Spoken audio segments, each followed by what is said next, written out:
dun, dun, dun.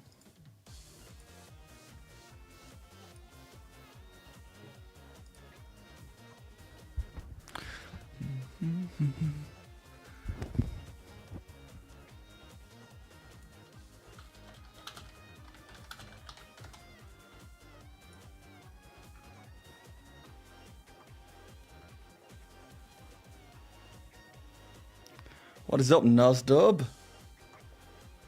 How's it going?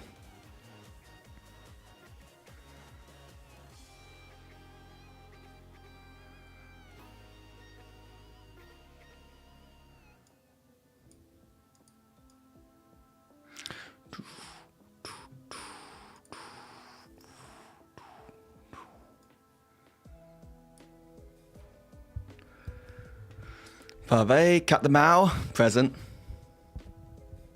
Well, here, actually playing some Skyrim of all things. Oh, very nice. I've not played Skyrim in a very long time. I'm like due a replay for sure. Like, I mean, I played Skyrim when it first came out. I think maybe I did another playthrough like 2 years later, but it's been like some time.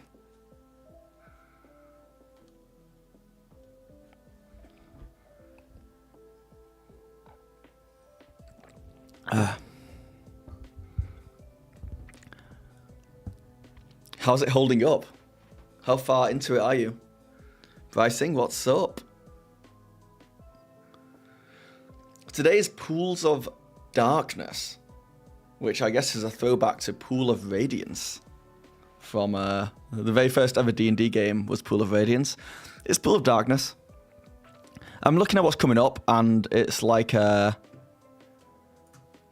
Pools of Darkness, Gateway to the Savage Frontier, Treasure of the Savage Frontier, then Eye of the Beholder 3. And I feel like they're all like sequels to what I've already played. So I feel like once we get past these 4 games, we'll unlock like a new age of D&D adventures. So I'm going to try Pools of Darkness. If I die straight away, I can jump onto Gateway to the Savage Frontier. And if I die there, I can jump onto Treasure of the Savage Frontier. I die pretty fast on these games. I have to say, I'm like not good at them. So we'll see how it goes. And I've yet to really play one that's really hooked me, like into wanting to play for longer than the challenge. How many D&D games could there possibly be? Pave, have you not seen this list? Oh boy. It's like a lot. There's a lot of D&D video games. In fact, up until like, oh my god, yeah, up until like 5 years ago, there was like a D&D game every single, multiple D&D games a year. Like multiple of them. Every single year. I had no idea. There would be like just 3 video games that came out. All the way to 1998. 88. The list goes on. I'm playing every single one, but only the ones set in the Forgotten Realms and only the ones that I have access to on my PC. So I think that's going to like half the list straight off the bat. How long do I play each game? The challenge is I either have to get to level 3, because like every D&D game, as far as I know, is going to have levels. So I either have to get to level 3 or get total party killed. If I get total party killed, I can stop. And if I get to level 3, I can stop. If neither of those two things happen, then I just have to play it for like 5 hours. But there's no set rule for that currently. And then if I want to keep playing past that, I can do. There's no like rules against that.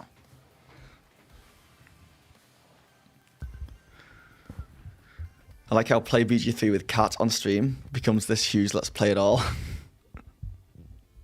Once we get to BG3, I will be playing it with Cat for sure. And other people if they want to play. 4 people can play it. Though I'm really not sure how enjoyable Baldur's Gate 3 is with like 4 people. You kind of need to be on the like same wavelength.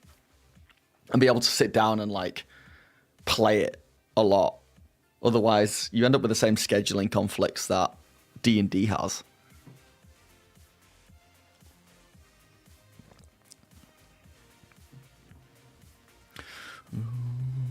What mods have you put on Skyrim, Nostop? I'm interested. I saw there's like a multiplayer mod, right? That's supposed to be good. That could get me into Skyrim hard. Harabreen King, greetings, salutations. How is everyone today? But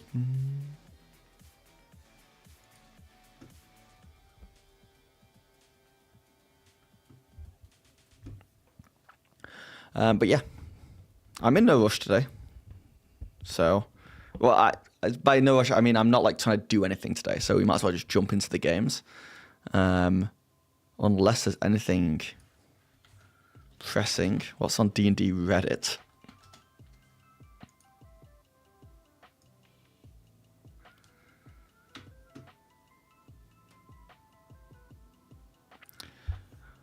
No, I think I'm going to take a day off tomorrow, Michi. I think I'm going to take a day off tomorrow. I also decided what I want to do with my session on Friday. But I don't want to talk about it here because Cat the Mouse in her. And she's in my session.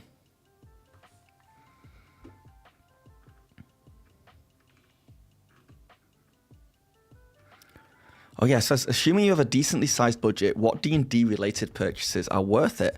And what do you consider a waste of money? I'm intrigued what people say about this. Because there are a lot of people out there who just think spending any money on anything in D&D is a waste of money. And there's other people who are just like, no, spend the money. That's what it's there for. A DM screen? It's one of the least important things, I would say.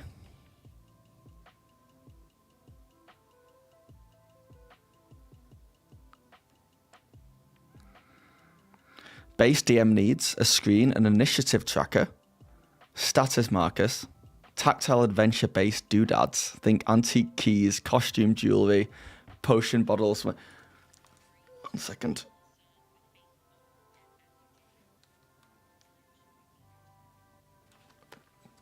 I literally have a hearing aid in that when someone sends me a message, it speaks through it and is really loud. Go away. Take it out. This is crazy that this person's like, the base DM's needs. What a DM needs is costume jewelry.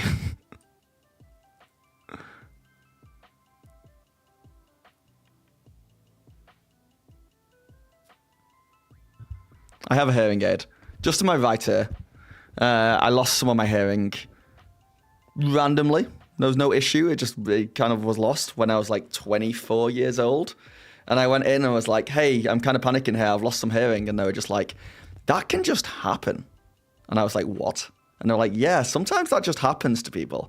Here's a hearing aid. And I kind of had it ever since.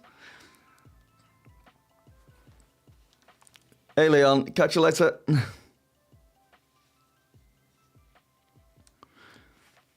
All you own for your one shot is a grid that rolls up when we're done and a laptop.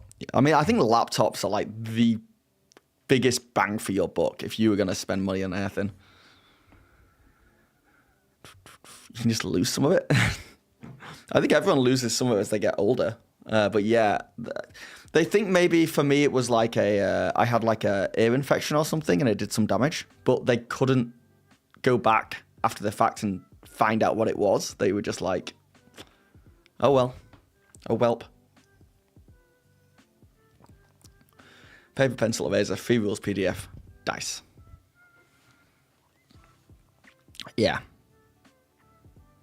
Yeah. I mean, it changes from DM to DM, obviously. I would say the biggest thing you need as a DM is friends. Like, reliable friends. If you have that, then the rest of it is like 5% of it. Remember when you started D&D, you couldn't buy anything, so you legit didn't buy anything until I got really into D&D. I made my own things. I made your DM screen, printed books, and bound them. That is true. A DM screen is just like a barrier. Like, you could use anything for that. Really. Depending what you're using it for. Like, if you're using it to have information on the back, then it's just a barrier with some post-it notes on it.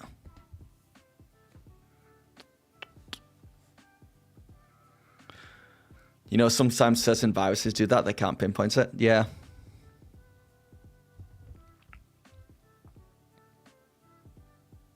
And yes, as you get louder, you lose hearing because you... Oh, as you get older, you lose hearing. Because the little hairs, bones in your ear go blah like the rest of your body. Yeah. It just happened to me a little bit earlier, just in that one very specific ear. But it's cool because now I can get notifications straight into my ear through the hearing aid, which is cool most of the time, except when I'm doing something and I forget to turn it off. It's quite hard to turn off. But yeah, it is what it is. Like I had it in my, I was in a dentist the other day, getting a root canal, and then I just had to listen to like the stupidest conversation in a WhatsApp group going on non-stop. And I couldn't really move around to get it.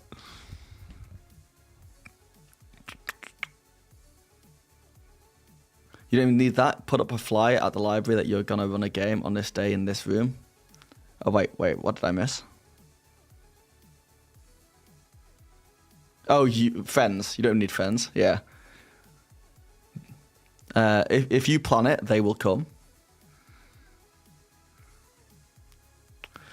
I now plan to rebind the core rules into a single book and to transform an old cutlery book into a DM box. Very cool.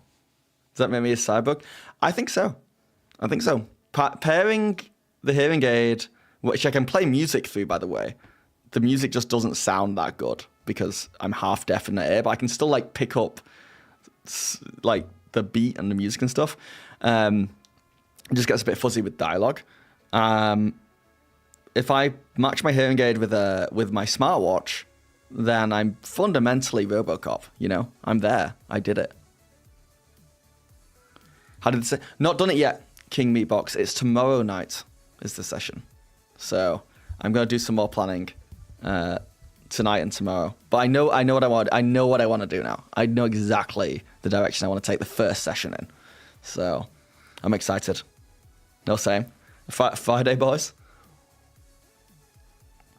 You got to love it. All right. Oh, you just play? Nice. What are you playing right now? I'm going to start up a game. But I'm still down to chat to you guys. I feel like when people come in and see me playing, they're like, oh, he's playing a game. He doesn't want to talk about my games or anything like that. I totally do not mind. I prefer, actually, just having like the side dialogue on the side. At least with these older games, anyway. So that's, yeah. Pools of Darkness. Let's give it a go.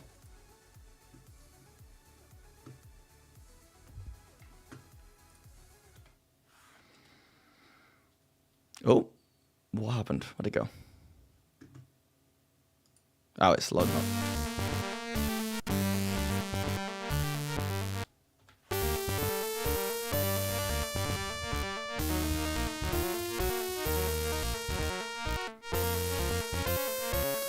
I've summoned you here to deal with a problem. Oh my god, we're straight into the demons. Flan was once mine.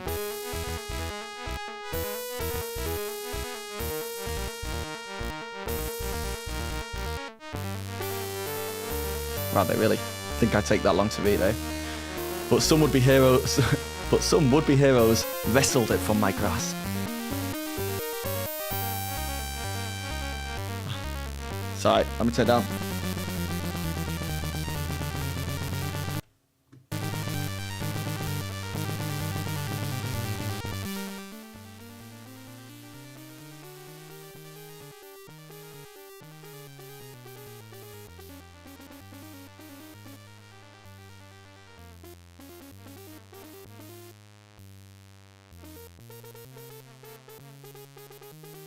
Wait, where is it? Hold on.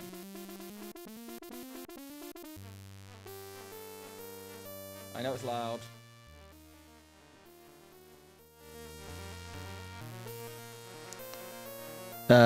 Okay. Is that too loud still? Yeah. I keep forgetting. My audio's set up in the weirdest way. So that when I game with... Because it's set up like...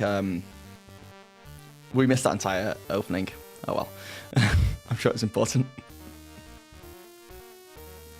I'm sure it was important. But yeah, I messed up my sound in a big way, so my bad.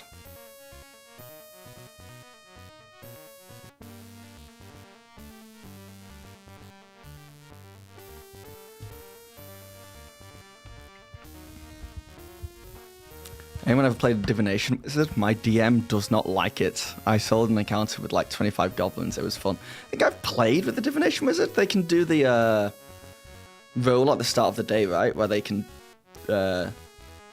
choose to replace any d20 with whatever they rolled that day. Which I really like. I think that's a really fun mechanic.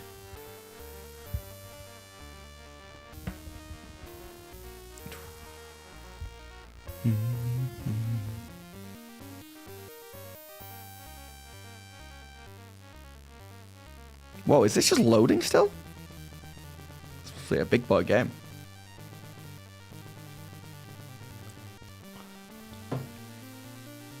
Important. Sure, but Queen, throw it at me.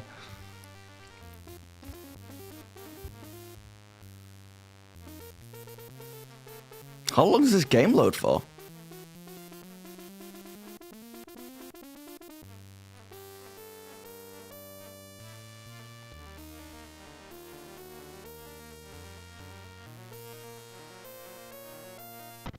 I love how you can see the tech improve with each game. Yeah, it is true. That is true. The Eye of the Beholder game that came before this was like so cool though, tech-wise.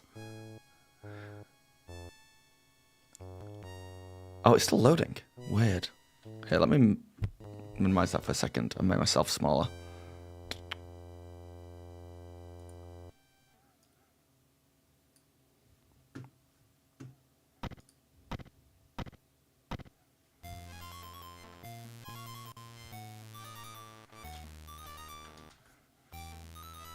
I think this game's broken.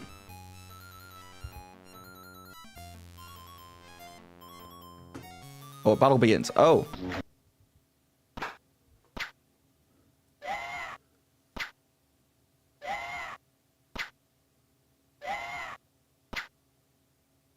What's happening?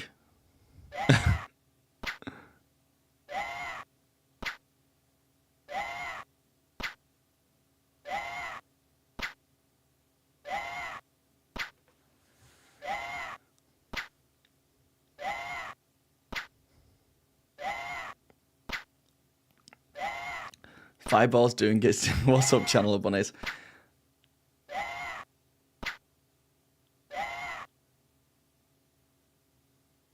Nothing happens. Nothing happens. So, like, I guess we're watching a fight between, like, super powerful good guys and the forces of evil. Or one super powerful good guy.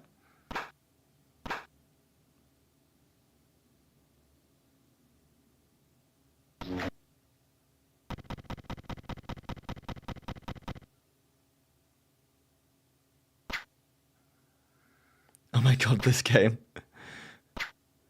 But I've not even played any of it yet. I think this is still part of, like, the cutscene at the start.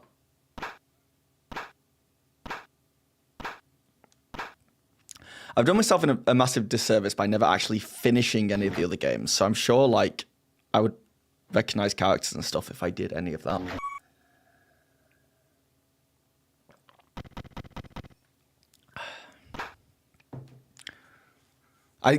I'm presuming what we're doing is watching, like, the superpowered good guys from the last game kill all these bad guys, I guess. But it's showing us all of it in, like, detail.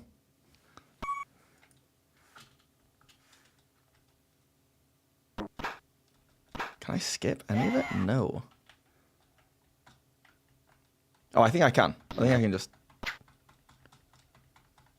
No, I'm not. Ah, well. Discord is down and I'm lost? What do you mean? All of Discord or my Discord?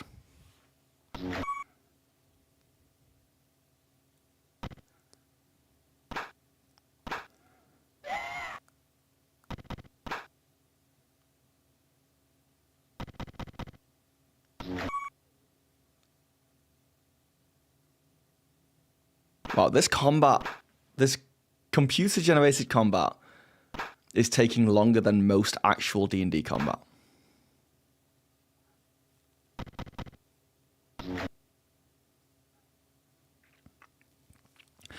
You've written Glowy Pendant, World Heart, and Waterfall Cave thing with glowed water holds heart. That's cool. On Family Pendant and All Loom and Fallen Star, Meteor Shower, Veins, World Hearts. That's interesting. All of Discord's down. Oh man. Your DM's supposed to be playing Pathfinder. Oh yeah, so many people use Discord for D&D or Pathfinder. I apologize. I didn't think about that.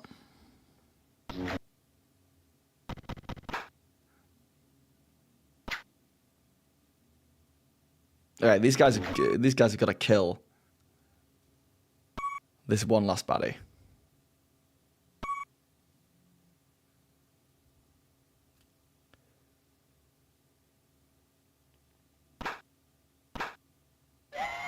It gives you so much information on the screen. And right, okay. Loading, please wait. The forces of God have gathered as well and will aid you in your fight. So ride forth with steel in hand, magic at your fingertips, and courage in your hearts. You are all that stands between the realms and the evil poised to strike. Cool. Okay. Okay. Play.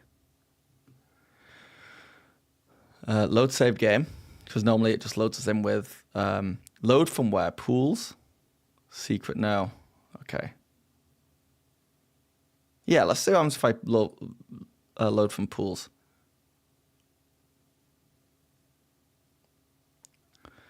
Britwin, Aretist, No Moon, Florence, Awelin, Agora, Demeltina. Okay, that sounds pretty good.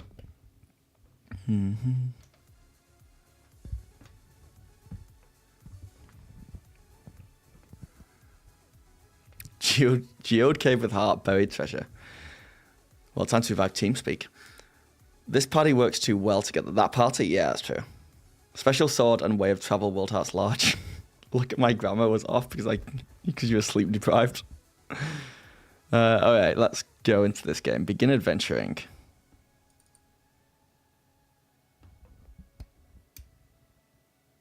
Okay. Welcome, heroes. We have prospered since Tyranthaxus was defeated by your kind 10 years ago. I am Rolf, portmaster of this fine city. I would be glad to give you a tour. Interested? Sure, Rolf. Take me around.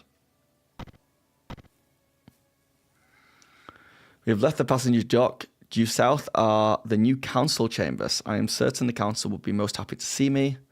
To the east is a small cloister to Tyr. Archbishop Brachio is completing a cathedral across the river. It once belonged to the priests of Bane, but it was liberated 10 years ago. I am Rolf, triggered I am Groot. This is a new training wall. From my experience, I expect you will make good use of it. The training... Sorry, one second. Let me turn my actual hearing aid out. Training master was 10 years ago, so I doubt he would charge the heroes anything. Would you like to continue the tour? Yeah.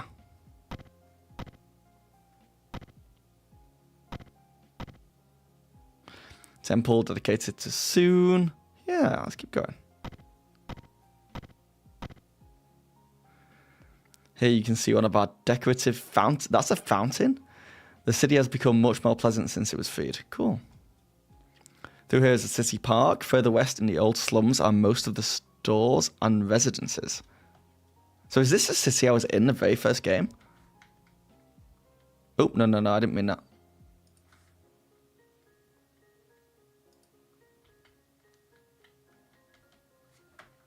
Okay. That's how I move. Okay, maybe if I was paying more attention, I'd know what I need to do, but I don't. So let's walk around a little bit and see what we find. What's happening, Lord Cucumber? Well, funny, he didn't look like a Muppet dog. I think he kind of did a little bit. Don't tell him that. Wait. So that's Temple of Tempest. Something about this game makes me go in complete circles. Let's go into the park. Olo's mystic devices, shall we see? A young yet distinguished woman greets you. Will you buy? What do you have? Oh.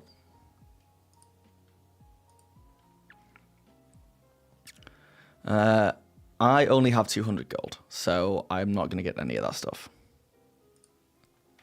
Thank you and good day. Well, thank you, young but distinguished woman.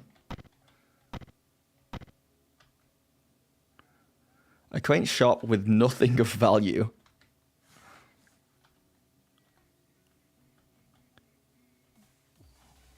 Cool.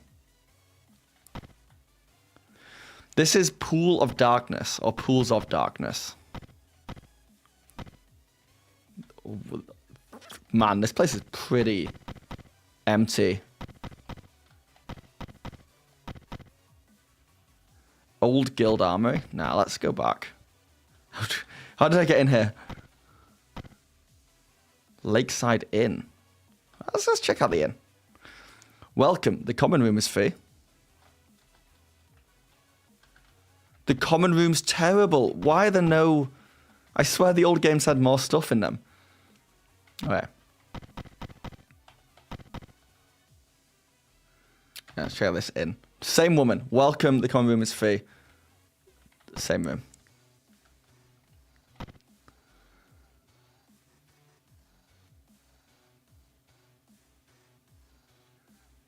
Oh.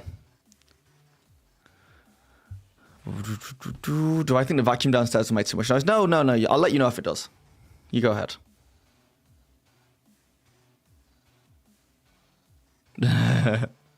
Should be a pinned comment.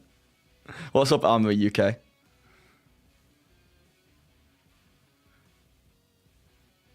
Pools of emptiness. Yeah, it's an old game. I gotta stop judging games by today's standards. Greetings, he continues. This is recorded as Journal Entry 9. Would you care to fight the Edens? I think we fight, right? I think we fight. Okay. What did I walk into? So now, we've been through this game before. I'm never going to learn how to play it. If I just go to quick, it auto-battles for me.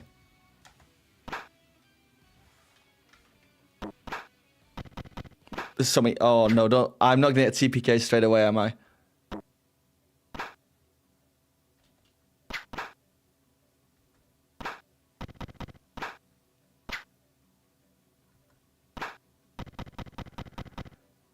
How do I tell what, like, health all my guys are on? The baby men yesterday. These are baby men with 2 heads.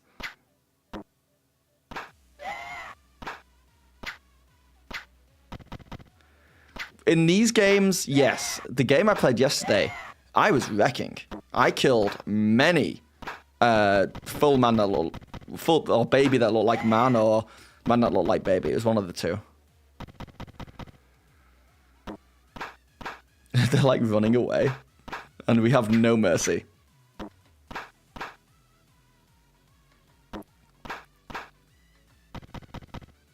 Yeah, you're not going to get away from us. My guys are all ranged. They're all refusing. They've not moved one spot. Oh, one got away. Continue battling, no. Phase 1 received 3,000 experience points. The party has found treasure. Let's take it. Gems 12. That's pretty sweet, actually.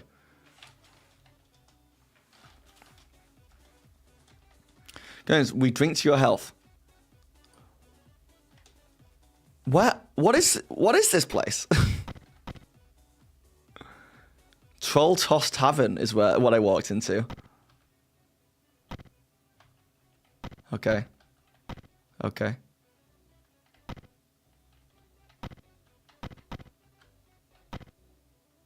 A pleasant house, the children stop their play and stare at you in awe. Okay, so the idea is that we have to imagine there's things in these buildings. Like, imagine there's a bunch of children here staring at me in awe because I just walked into the house, I guess. It's not just me walking into a house. It's me and my 4 other party members just walked into a house. A woman guarded by a military escort steps forward at your approach. I'm council member Sasha. I'm heading to the lands of Thar. I would appreciate it if you would aid in escorting me. Shall we go? Yeah, let's get out of here. Okay. Your party has found treasure. Okay. Take. I think the memories of games being more detailed is that we played them with vivid imaginations, creating more... Yeah, I think so.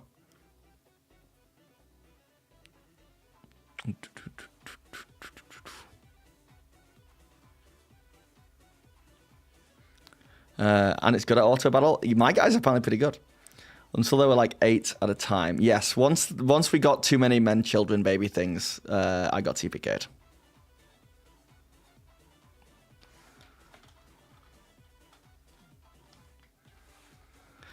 The guards open the gate and Sasha leads the way, hard looking. Oh, this is the first time in one of these games where I've got out the starting zone.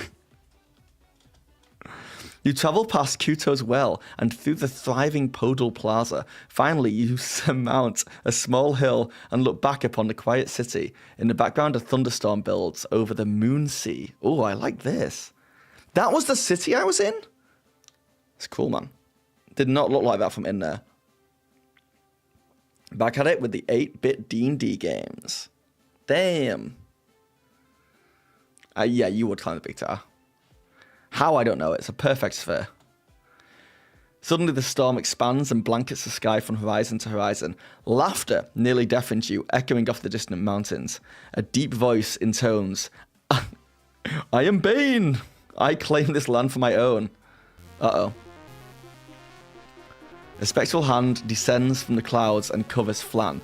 When it rises, only a huge crater is left. Winds whistle in to fill the vacuum, knocking you to your knees. The Moonsea forms a huge waterfall. Oh my god. Bane speaks again. This land is under the sovereignty of my 3 lieutenants, Callistus, Tanatal, and Gothminez. I want Gothminez to be such a goth. All forces who wish to live will place themselves under their orders. This is epic. It's more epic than the other games. We have eclipsed the sun to allow darkness to reign supreme. Storms prevent entry into this region so that our enemies are without aid. When we have gathered and prepared, we shall sweep through the realms. Why is he telling everyone this? With a final laugh of triumph, Bane's voice fades, only to be replaced by the howl of a wind and the clap of thunder. Violent waves crash against the crater's edge as the Moonsea rushes in. Oof. Silence, what's up? Oh no, not Bane. It's Bane. I can't do a Bane voice. The Moonsea. It is an inner sea surrounded by many different lands and ports. I once ran a campaign there. Ah, well, it's destroyed this this city now. Suddenly a gateway appears before you. A powerful suction draws you forwards, hurling you through the glowing portal. Okay. This playing all these games may make me better at narrating my own games, because I'm just going to use all the language it uses here. You are overcome with a feeling of lightness. Luminous colour and shadowy shapes rush by as you tumble head over heels. Ooh. Oh, what? Where are we going, guys? You slow, then stop. Weight returns to your bodies as you enter a bizarre landscape. Objects float in all orientations and fade in and out of focus. An old bearded man, of course it's an old bearded man. It doesn't say it here, but I'm going to presume it's an old bearded white man. In rows moves laboriously towards you. His sandaled feet land sometimes on solid matter, sometimes on nothing. Oof. This is a mind flayer in disguise, if I ever saw it. Yeah, it threw me when I was saying the words, Buck Queen.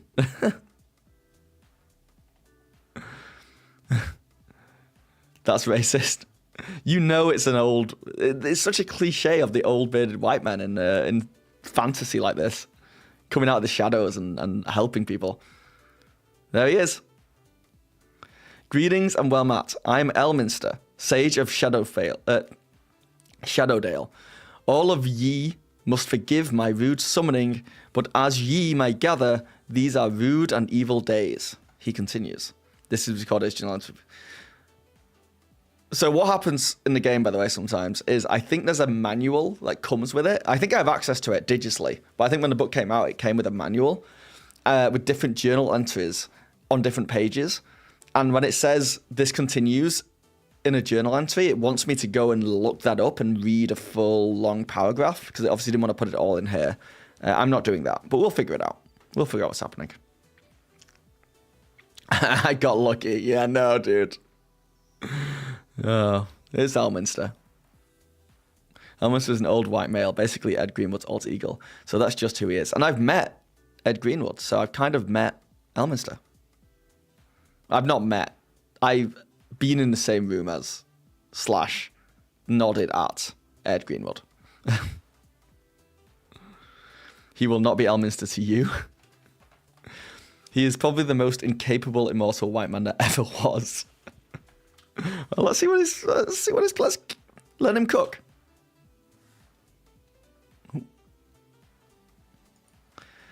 He invokes a spell that hurls you back through the portal. Sasha is not here, and you are not in Flan. I don't think we're in Flan anymore. We're in the crater of Hulberg. Oh, look at this map. Encamp or move? I don't know, guys. I think we just move. I think we get to this castle right here. I think that should be our first port of call.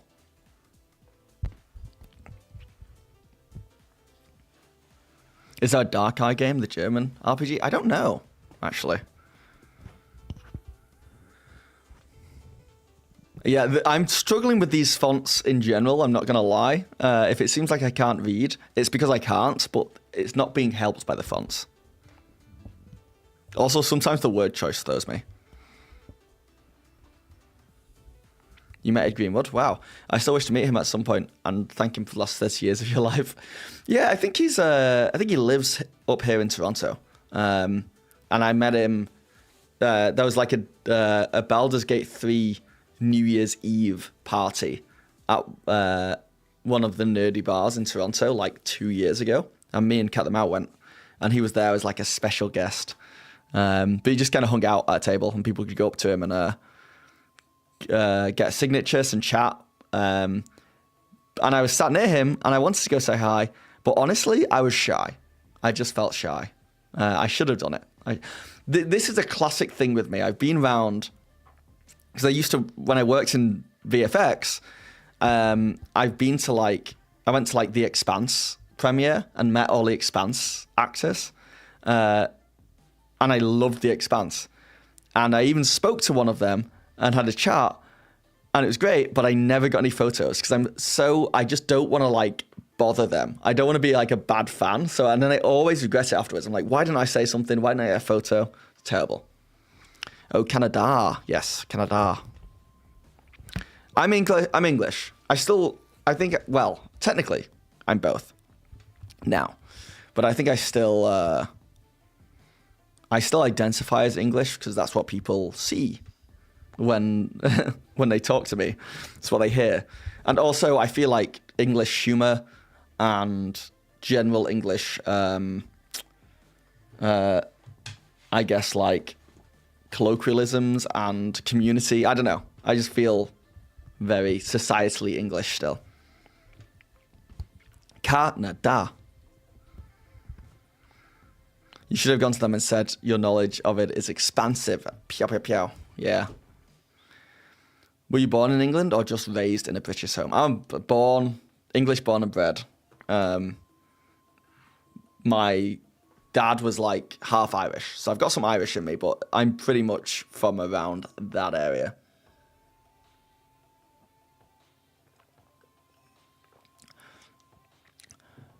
Binational. Yeah, I have a dual citizenship now, which is pretty sweet, I gotta say.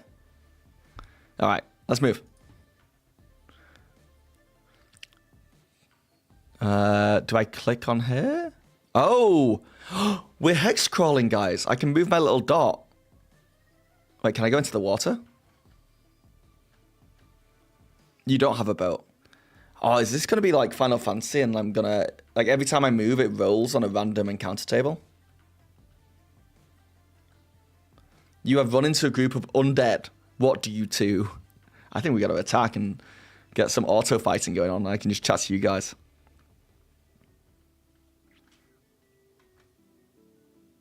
You got it. You got it, guys. Oh my god, the undead are big.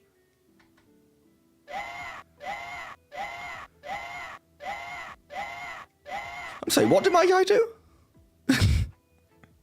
What did my guy just do? He just killed 30 of them. Are they just blowing up? Your party has won. I think I'm actually good at this game, guys. That was Turn Undead? Holy.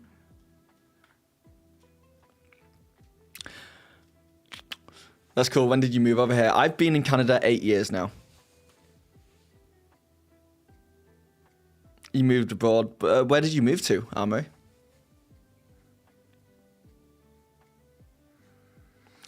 Yeah, Kilimanjaro. Yeah, I guess I'm a high level. Hold on. Let me find out what level I am. Let's go to this castle. A stockade manned by giants and ogres. Do you enter? I'm going to say no. I'm going to take a step back. Can I encamp? You see giants in the distance. What do you do? Let's talk. You talk to them. They attack.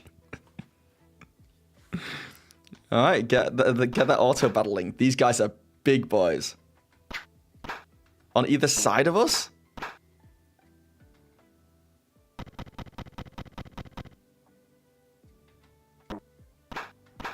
I love how my guys have not moved. I don't think.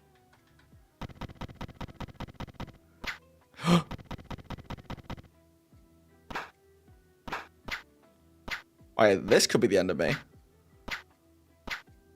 16 damage being thrown around.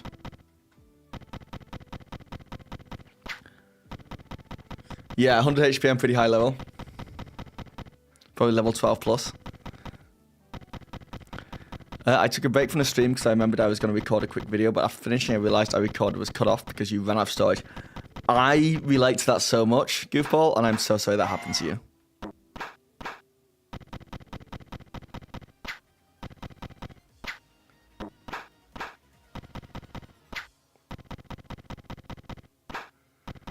I like low-key hope they don't kill me because I was actually kind of enjoying this one.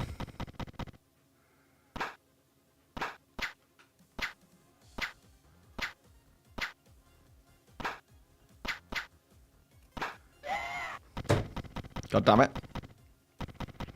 I was doing kind of good. And I decided to talk to these giants.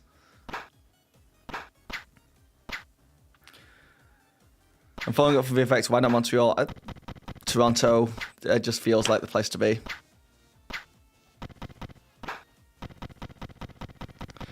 But yeah, you move to the Netherlands only if you marry a duchy or additional circumstances. I don't like saying the duchy feels weird. You can get dual nationality, and I heard if you leave the country, you can lose it eventually. Ah, okay. Yeah, we're speaking the language of giants now. I got 4 people left. Oh, I got 5 people left.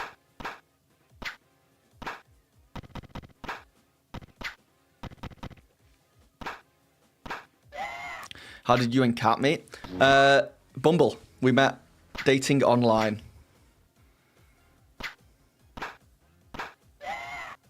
Nice.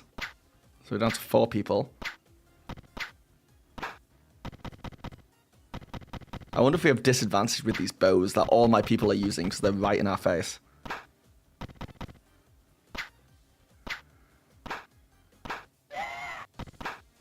Yeah, I think I'm going to die in this one.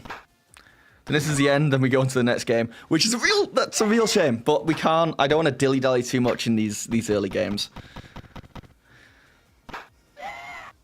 Oh, maybe I'll have one lone survivor, and he will be the hero that we all need.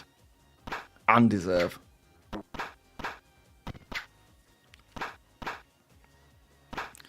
Man, if I wasn't auto-battling, this would take so long.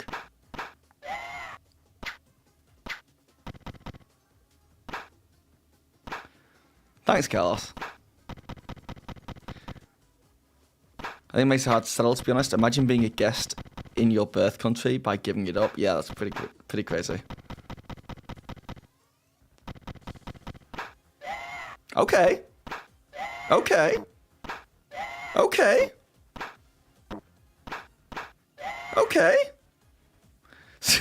So, we lost most people. Your party has won. But at what cost? The party found no treasure. We got a lot of XP, though, which is pretty sweet. Do you think this is safe? This castle over here? I want to camp, but it won't... Wait, exit? Ah, and camp. Okay. Party mates camp. We lost 3 people. The other 3 were pretty good, by the way. Let's... Can I get them back if I rest? Let me do a test rest.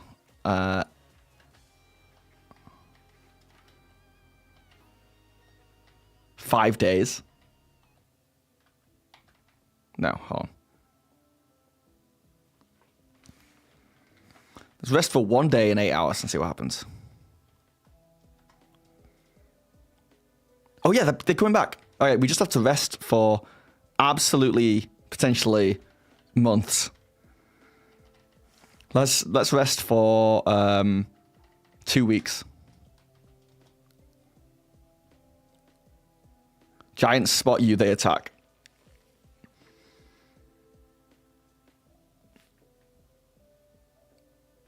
Should have kind of seen that one come in.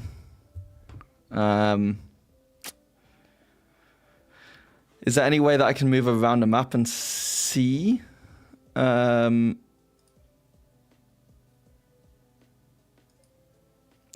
2, 3, 4, 5, 6, 7, 8, 9, 10, 11, 12, 13. 13 giants. I don't know if I can run.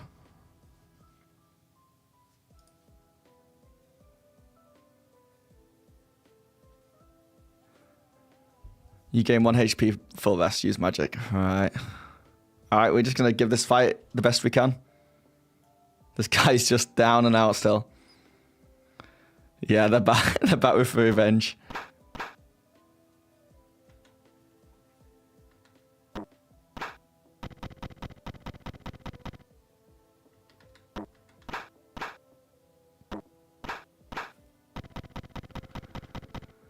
Let me get rid of that. 2 seconds. Oh, there's a map there.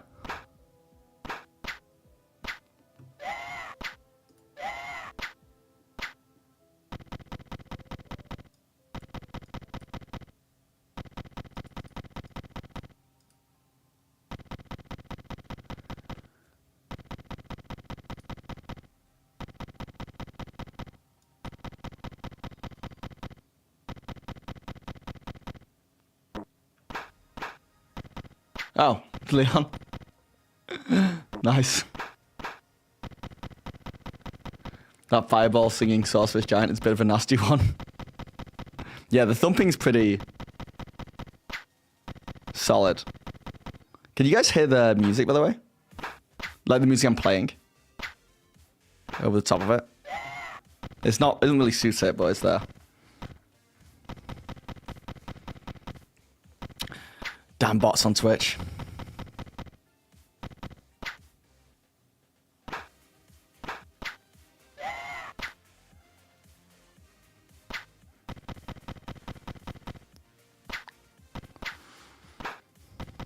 You can't hear every strain. Yeah, fair enough. I just didn't want it to be the monotonous sound of just thumping around, but I guess it has been.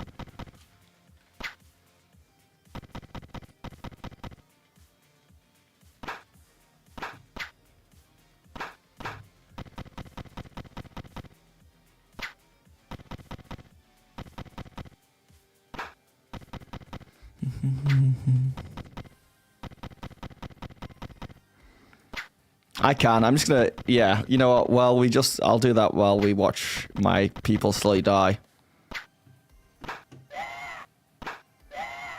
Just tub thumping around like a Chumbawamba.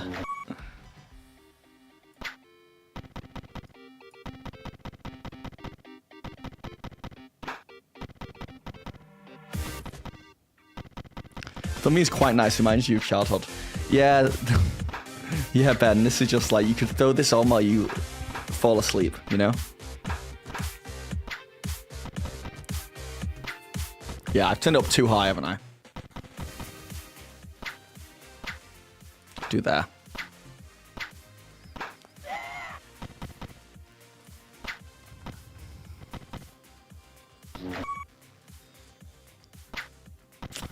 Well, I got 2 people left. What have I got? 1 person left? It's Link from Zelda. Oh my god, this is so brutal.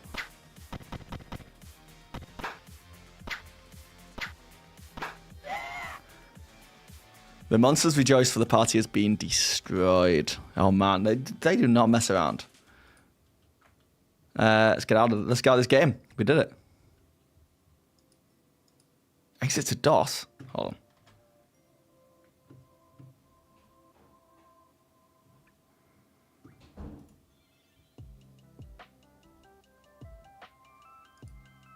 There it is. Quick, hide your Game Boy. Mom's walking down the hallway. Quickly shoves Game Boy on the pillow. Okay, next up is Gateway to the Savage Frontier, I believe.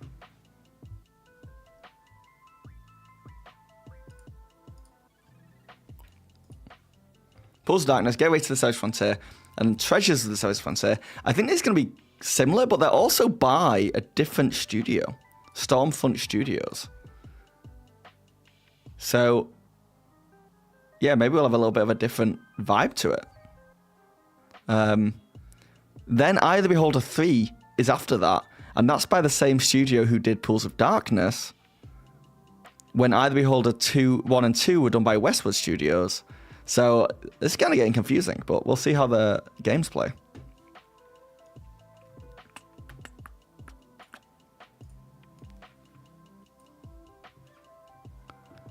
Oh, share away.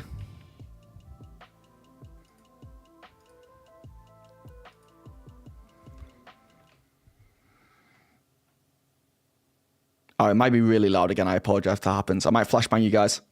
I'm going to preemptively get my audio up.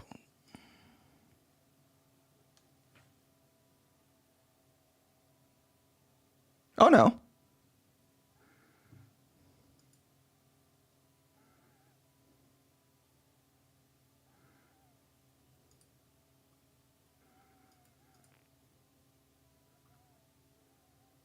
Oh, here we go. Okay, if this is loud, I apologize. Oh no, it's fine.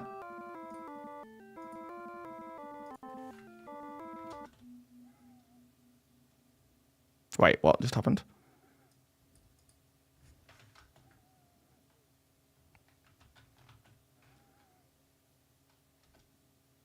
Has there been any fun standout that you played for? I kind of genuinely liked Eye the Beholder 2. And I'm not gonna lie to you guys, that last game I played, the fact that it threw me out into the world map so fast, it gave me like old school, like JRPG vibes, like old school Final Fantasy vibes. And I kind of wanted to explore that a little bit, but I'm sure we'll get something similar here, I presume. No, we've not done Dark Sun yet.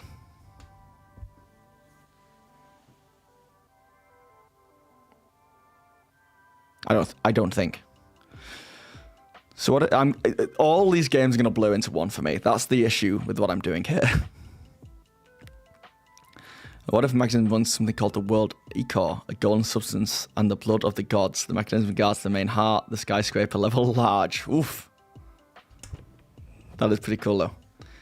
Alright, let me load a saved game again, because they just have. I guess not. I guess. Oh yeah, we've got a bunch of characters that we can just add them. We don't have to create any. I guess let's get Urswell in there. Let's get Galajal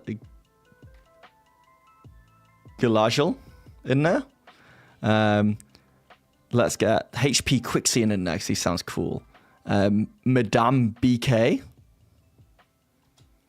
And Talvan. How many people? 1, 2, 3, 4. 5's pretty good for a party.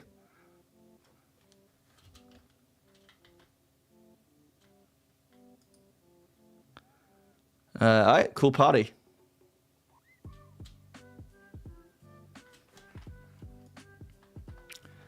Begin adventuring. When one TPK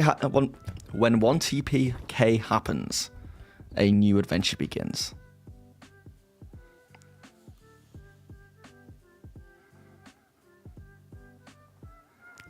You also remember playing some Dragonlance games for the original NES and not understanding it at all. I don't think I ever got past the first level. Yeah, a lot of the stuff here is just that the control scheme is very different to me. It is a night of celebration. Your party has successfully protected the caravan from Citadel Adbar all the way to Yarthar. Better yet, you've got him paid. Can HP Quixian really eat 5 big steaks in one setting? That's fun. That's fun. Galajal tells everyone in the tavern about your trip, and you record the highlights of the evening as the introduction to your journal. But the next day you awaken to despair. The merrymaking at the tavern made one too many friends in a town famous for the dexterity of its thieves, and now everything is gone. Looking around your room, filled with anger, you record your feelings as journal entry number 5. And we're never going to read journal entry number 5, so it's all good.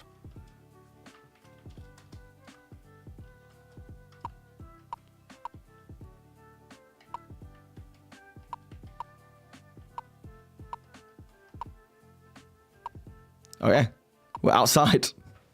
Straight into it. The rules are always go left. The guards stop your party as you try to pass through the gate. They are firm, but pleasant, and insist that the delay will be very brief. You record their explanation as journal entry 6. Firm, but pleasant, guys. The guards stop your party as you try to pass through. They are... Okay. A sign beside this door says, "The Tide Traveller, fine food and spirits." What'll it be? Why are we fighting now? Did I choose fight? Is that me? All right, well, let's see how this goes.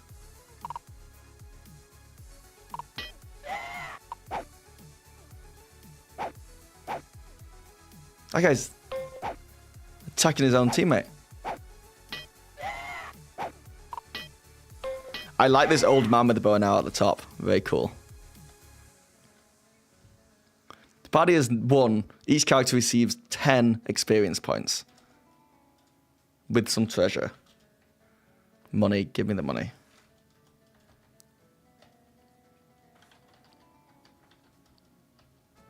Wait. Select. How much silver will you take? 45.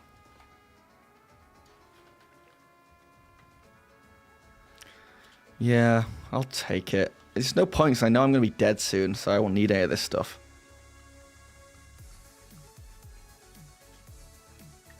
A sign beside this door says, "The Tired Traveller, fine food and spirits." And I went in there and I got attacked by a bunch of people. What is this place?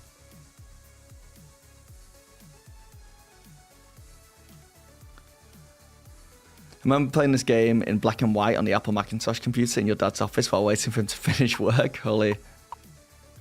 Alright, well, these doors are purple. Are you interested in weapons? No. Okay.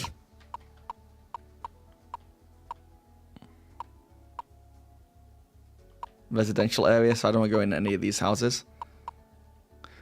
Several thugs have cornered a small terrified man in an alcove of this narrow street. Do you want to help him? Yeah, I guess so. Oh, I love this old man. I like how he's got a bow and arrow, but he will run straight up and stand right next to them.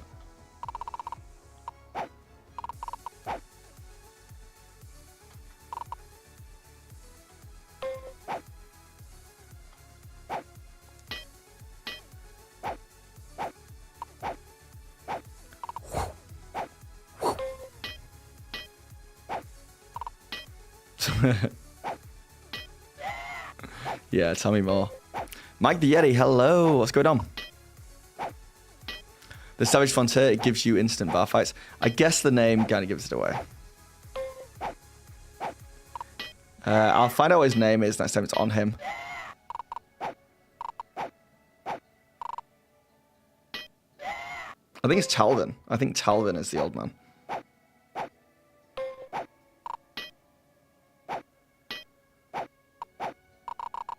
Yeah, run away, you asshole.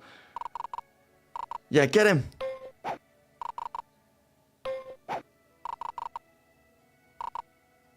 Get him. Oh, he got away. Krevish takes and hides his share. What? Take. Money.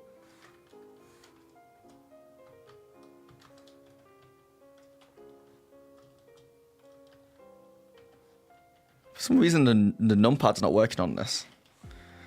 50. Overloaded. Oh yeah, I didn't think about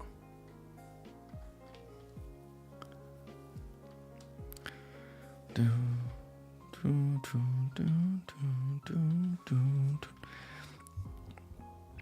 Gosh, thanks.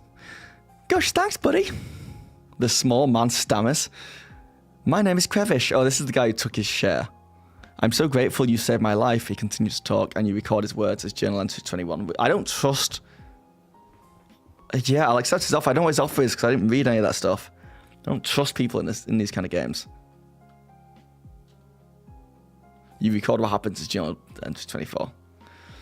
Krevish introduces you to the gruff-looking man, but does not name him.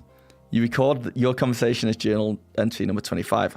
Wow, there's a lot of reading in this. The man shows you an image of the man you are to find. Do you accept the mission to go to Nesme? Yeah, let's go. Good, the man says. You can leave through that door, and you turn to look for the door, and when you turn back to face him, the man is gone. That is some Batman stuff. Can I come with you, please, Krevish asks. Yeah, buddy, sure. But if you rob me...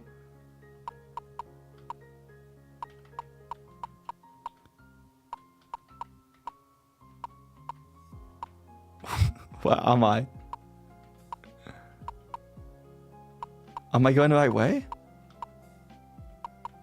It was like you can leave through that door.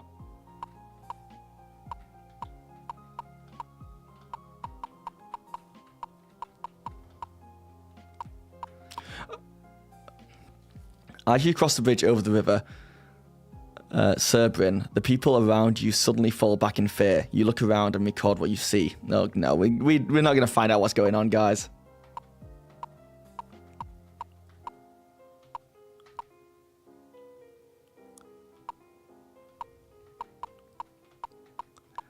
Hold on, is there a map if I make this small screen? Oh, there is a map. That is the quest giver is the BBEG vibes, yeah. You're gonna get TPK'd. There's only a matter of time before I get TPK'd. Truly. Alright, let's just fill out this map.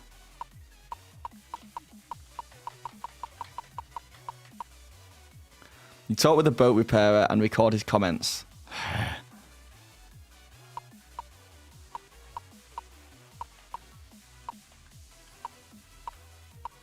Oh, that's it? That's that whole area? I wonder what the boat guy was saying.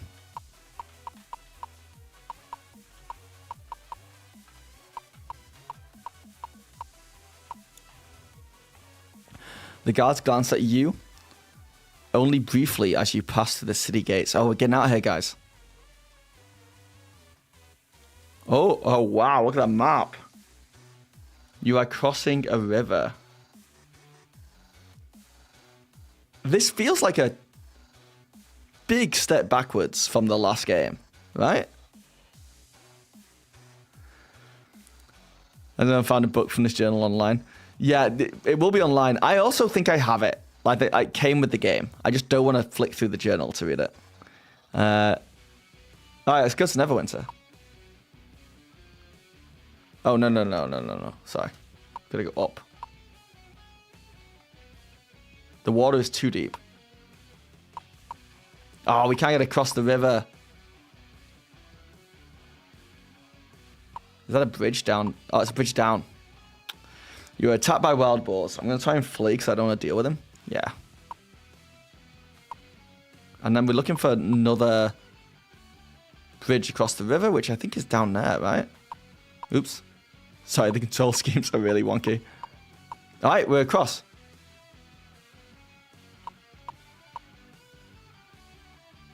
You are attacked by hill giants. I'm going to flee. Easy. All right, guys, we're going Sword Coast, baby. You attacked by giant snakes. Flee. You aren't able to escape. Okay, well, we knew this was going to happen eventually.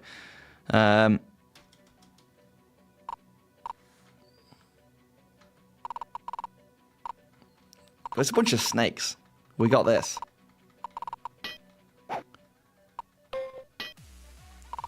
Oh, bunch of very fucking big snakes.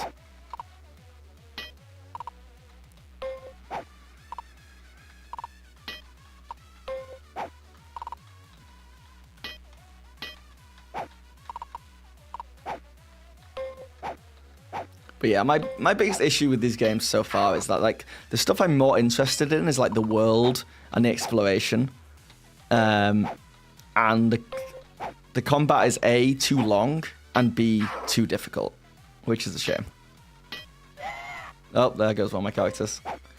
This could be a TP. This could be a TPK.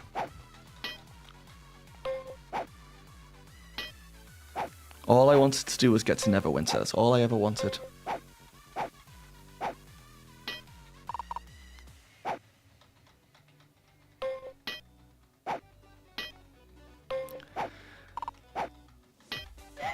I might have a healing potion or something, but let's see. I think we'll be okay here getting out of this. Phil, you're either being lazy or the snakes are karma, or you're being sensitive and the snakes are out to get you. The snakes are out to get me. All right, success. Wow, the snakes had a bunch of leather. Makes sense. All right. We're on a road. Enter Neverwinter. We're in Neverwinter, baby. The ancient... Oh, sorry. The city, however, seems different than you remember from your travels. Here, several years ago, new buildings filled your gaze in almost all new directions. Wow, it is pretty empty.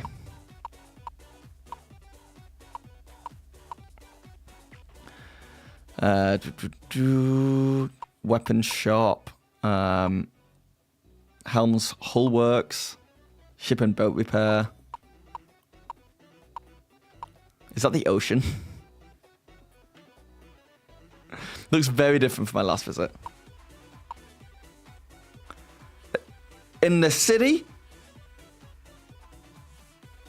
Well, for sturge, if it's one sturge, there's many, isn't it?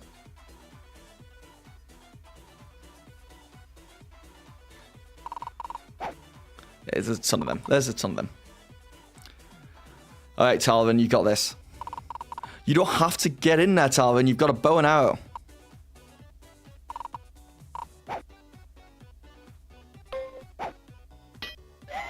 Nice. Nice.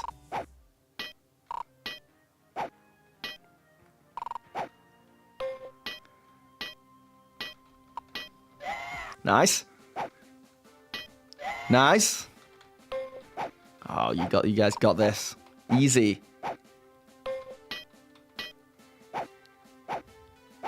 Okay, the missing is... I still think... You got this. Nice.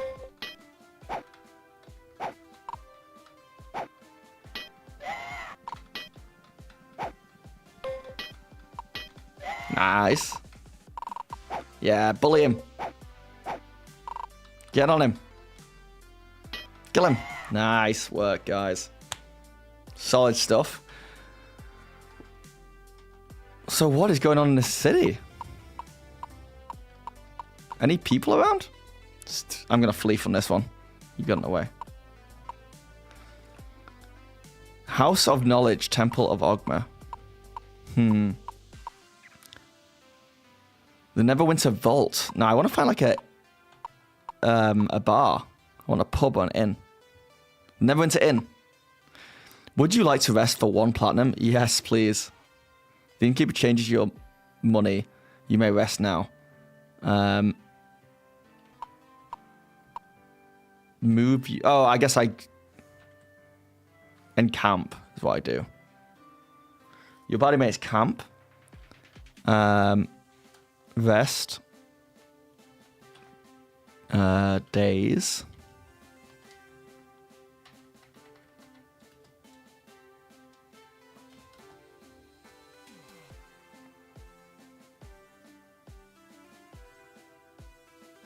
Alright, guys. Was never even a problem.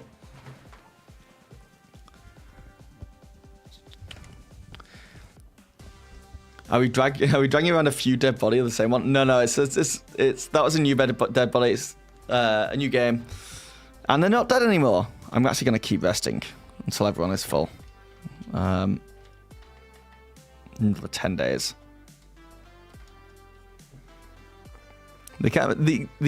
Some of the like pixelated old school art is genuinely quite like heartwarming, I have to say.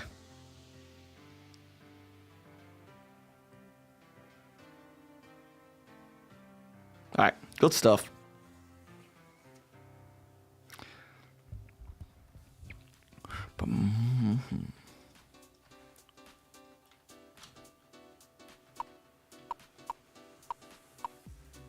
Wait.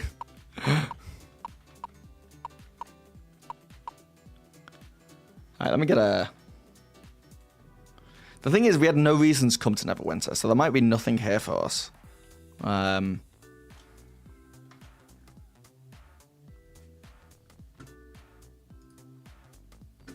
So we've got the map on the right.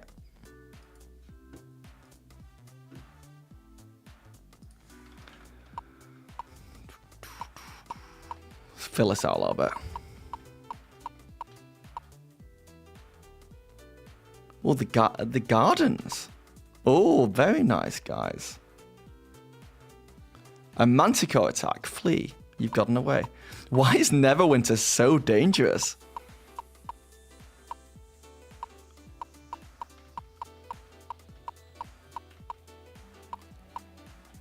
A display... Oh, we should attack the Displacer Beast. For the fun of it.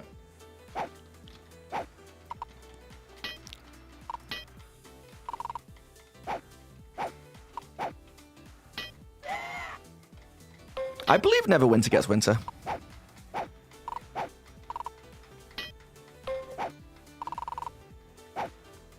Go on, get it.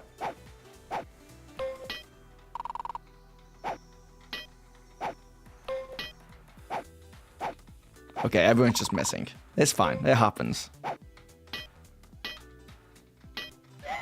Nice.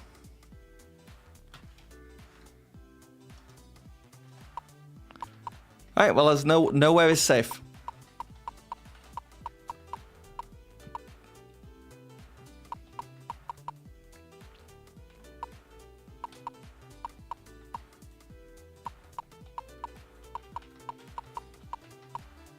You know what this reminds me of? This maze reminds me of, like, the maze in the Dungeons and Dragons movie. Oh, there's something here. There's a door. Yeah, bash through. Oh. Oh, we're just back out here now. Flee. You aren't able to escape. And this is annoying. I don't like this at all. Just let me play the game. I think this is a general, like, rule for all DMs out there. Like, let your players play the game. You just throw pointless, absolutely pointless battles at them non-stop.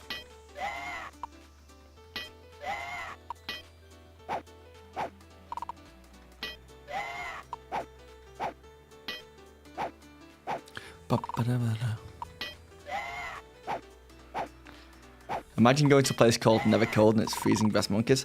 Have you guys never been to Greenland? Or Iceland? Two very different things. Greenland should be called Iceland. And Iceland should be called Greenland. They scream like the goat meme. They really do. Better with bacon. How's it going?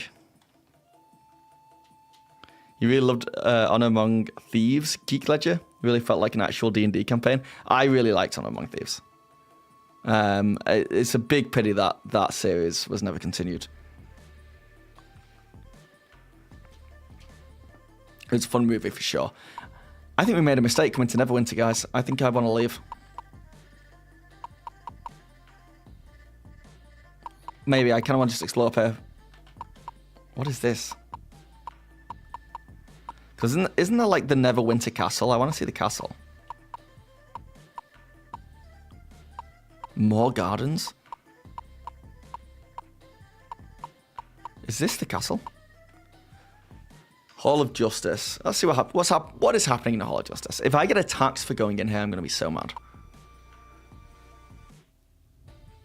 Oh, it's just a... They didn't even bother putting a text box there. I guess it's just a heal me. Okay. It's a Poke Center, guys.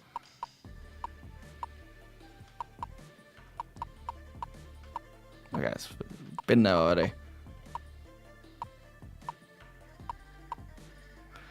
Lord Nasher, the town leader of Neverwinter, welcomes you. Listen carefully. You record your conversation as journal entry 17. Okay, not reading the journal entries, I think, has made this game unplayable. And that's on me. That is totally on me.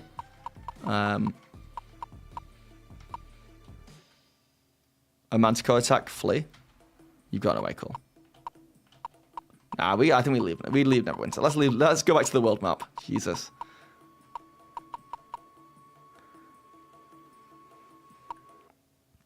No, I don't want to fight Manticores. Or Sturge. Okay, we're back in the world map. You could eat anything you wanted to, the Book Queen. Oh, you watched the movie again last night? How'd it hold up? Neverwinter, more like never coming back. Ben, that's very good. I like it a lot. The only thing we would have changed about the movie is had a framing device of the cast playing characters who were playing D&D and then switching back and forth. You would have liked that. I think I would have hated that personally, but I understand why you would like it. I know. I thought the movie was great. You watched it too a couple of days ago. I could have sworn that Chris Pine said that he was pretty sure they were doing a sequel. Yeah, I think that was the plan. He was probably told that. It just didn't make enough money in the box office, as far as I know.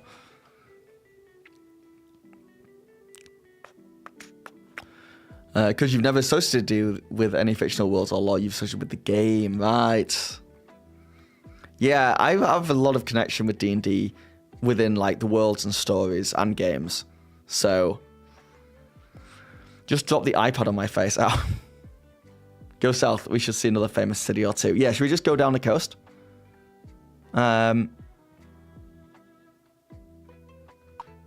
Oops.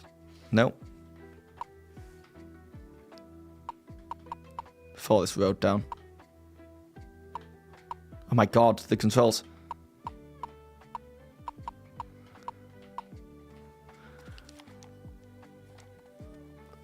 It won't let me. This is the edge of the map, I think.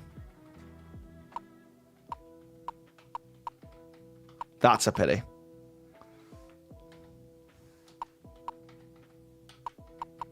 Yeah. Isn't Phandalin down here? Isn't like Phandalin over here? You're attacked by hobgoblins. Flee. Oh, I gotta do the damn. I gotta fight the damn things.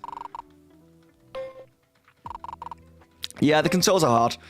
Because I want to point in a direction to go, but it's like attached to which way you're facing. So if I press down, I don't go down. I just turn to my right, if that makes sense.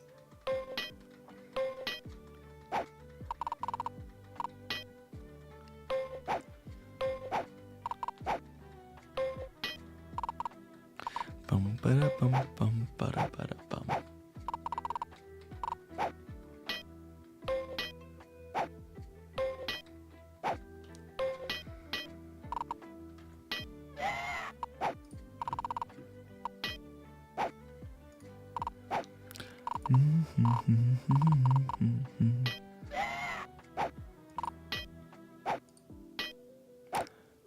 Truly just watching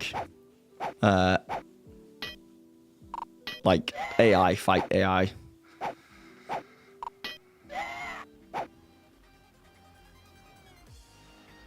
Yeah, okay, cool.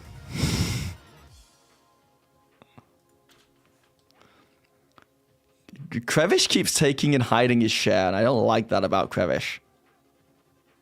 It's like not cool.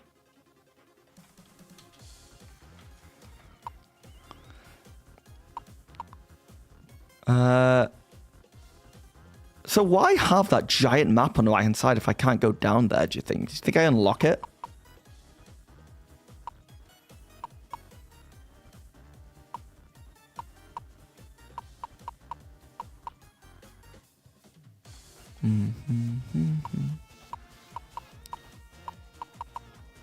Oh, God.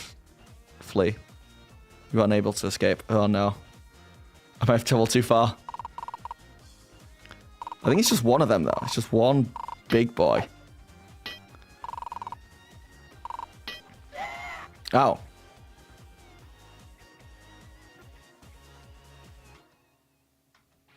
We did it.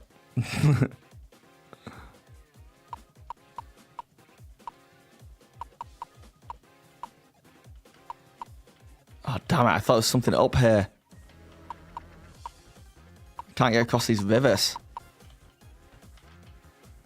You're attacked by bugbears, flee. You've gotten away, cool. Flee, you've gotten away, cool. Flee, you've gotten away, cool. Okay, we can go back out. Let's go back into Yata.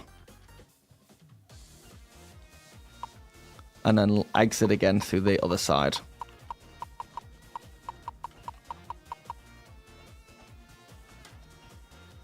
Okay, a little shortcut. And let's go this way.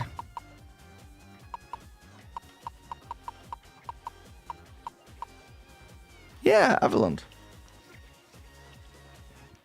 You step inside the ancient city gates of Everlund. 2 guardhouses stand on either side of the bridge that leads across the river Rovin to the city. A sign swings in the breeze above this doorway. It says, "Inn of the well-marked path, all travelers welcome." Oops. Okay, it's just a room, I guess. Yeah, bash our way in. So now we're just on like a private residence, I guess. An older part of the city. I'm very confused by how like the graphics of some of these rooms are laid out. They look tasty, don't they?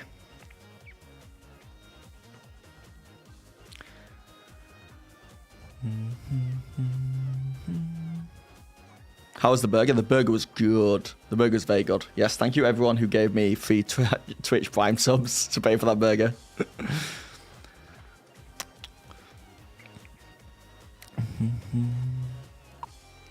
Alright, go get food. Enjoy it. Alright, I gotta say, this game, I appreciate the Sword Coast map, but I think I'm gonna choose to get TPK'd by just throwing myself at creatures over and over again.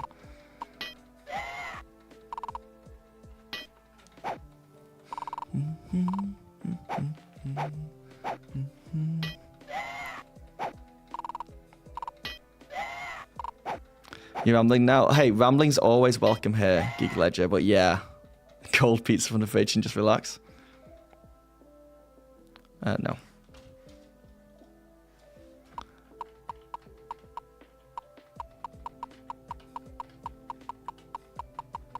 Yeah, I don't know what I'm doing in this game because it's all locked behind the journal entries. So I'm kind of just like exploring this little map and world, but obviously everything kind of looks the same and is the same. So it's pity because the last one I think did everything much better. I just don't know why they went back on themselves here. Well, it's a different studio. And I'm late again. What game is it? What's up, Blaze Winter? This is Treasures of the Savage Frontier, or it's the one before that? Gateway to the Savage Frontier. That was up there this whole time. I'm an idiot.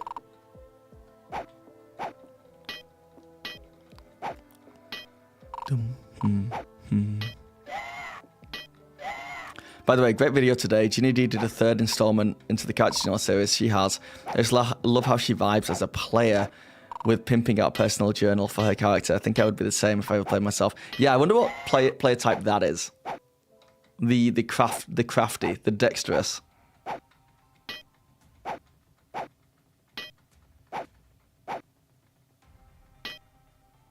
Into this place to hide the party tab. Well, I think that was on me, for sure. Oh, Pop Tart. What flavour Pop Tart, Buck Queen? I'm going to throw out an absolute hot take and say that chocolate, plain old chocolate Pop Tarts are the best flavour. And they have to be toasted. They have to be toasted. Or microwaved. They're going to be warm.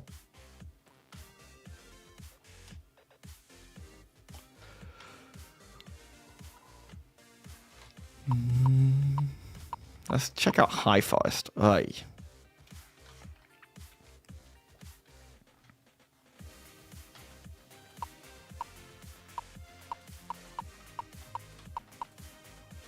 Oh, okay, we should fight some add-ins. Look at these big boys, holy. Obviously it's toasted. Non-toasted Pop-Tarts are so sad, yeah. I mean, don't get me wrong, in an emergency situation, they'll do. Right, this is it. He's got 1 health. Galale. There it is. The party has been destroyed. Off. It's a sad time for all. Not bad though. We played 2 more D&D games today. But I'm waning. That one was not enjoyable for me, I gotta say. Out of all of them, that one was one of the least enjoyable games. And it really was. Obviously, the way I'm playing it is very different. I want, like, a really compelling thing straight away. But also, the fact that it's hiding so much story in journal entries in a different book completely is annoying to me. Sure, at the time, it's very good. I don't want to take away from that. I'll ask your wife for your government name to scold you properly. Don't think I won't. Wait, for what? Pool of Radiance? Already played. Played Pool of Radiance like last week.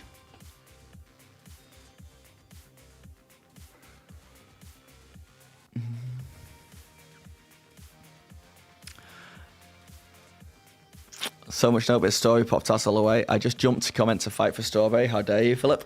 It is... You guys are wrong. You guys are wrong. Chocolate, anything is the best. Anything. That's just a rule. That's my wife, my government name. You're pretty much there with Philip. I feel like that's the scolding name. I feel like I always get very immersed in a character as a player. I've noticed my characters and their personalities also connected to my outlook on life at the time of playing them. Then I first got into D&D, I played barbarians and fighters with a strong sense of justice and morality.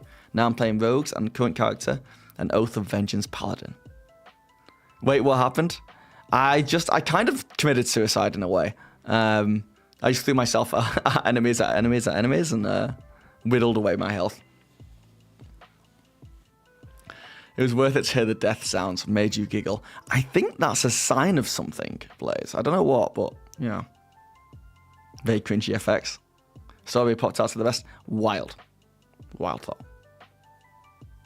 Vanilla's underrated. No, underrated. We can have a whole other conversation about, but... What have we learned today? Thump, thump, thump, thump. Yeah, what was the moral of the story? It's the thump you made along the way. We review it as bland, but it's a valid flavour.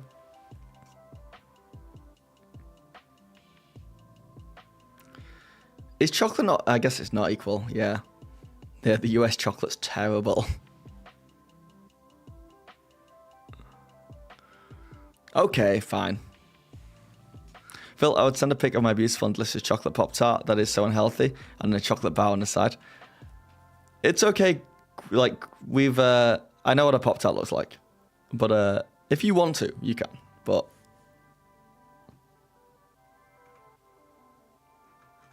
Alright, good sessions. How many more games do I have left?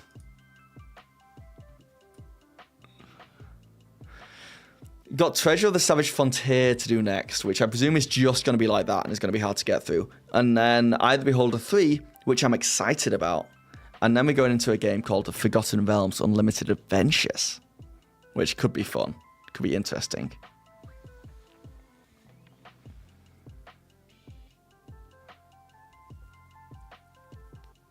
The Great Pop-Tart Rising of 2025 is about to begin. So delicious. You've started to really like dark chocolate. That kind of bittersweet taste. Apparently it's really good for you as well. Well, obviously not really good for you. But in the grand scheme of things, if you're going to have chocolate, dark chocolate is by far the best way to go. Dark chocolate scares me. My parents live off it and I hate it. You're going to play OG Baldur's Gate games? Or would that be a rabbit hole all its own? I am going to, Geek Ledger. In fact... this whole was born out of me wanting to make a video, which was just I played every Baldur's Gate game. And I was like, that's not enough. How do I make it bigger? And then I was like, I played every D&D game. And then I said it, and I was like, that's a good idea. I can see that thumbnail. I think it would do well as a video. And then I looked at this list of D&D games. And now I'm like, oh my God. Like, how many Baldur's Gate games alone are there? Baldur's Gate 3, Baldur's Gate 2, Baldur's Gate Enhanced Edition, Baldur's Gate Dark Alliance 2,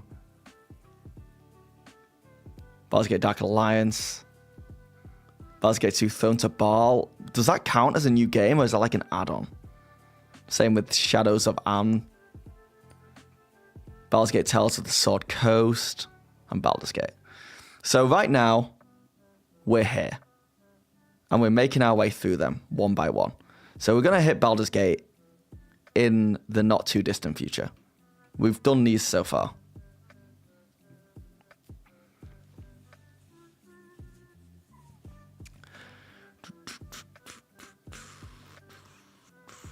Loved all the videos today. So what kind of player am I? I probably would say I'm a DM assistant. I think anyone who's like a forever DM, when they play, I think they go towards DM assistant, where we kind of just help the DM out as a player. You know, a little teacher's pet, if you will.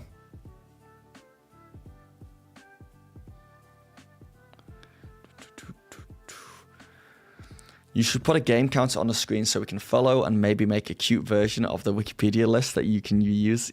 Anyway, yeah, that's true, actually. I should do something like that. Do I miss any snacks from the UK? Yes. Yes, Silence. The most baffling thing that I didn't realize I liked so much, but I really miss, is just baked beans. And I can get baked beans here. I'm not saying I can't get beans. But... it's everywhere in the UK. You can't go into like a pub without ordering food with something like a full English or something with baked beans on there. Here in Canada, the most popular baked beans are maple leaf flavored. And that is not a joke. That is true. The sauce has a hint of maple leaf, which sucks because I miss classic baked beans. The chocolate in general as well. Sunday roast. I could go on. But then there's some stuff over here which I prefer. So it really is a trade.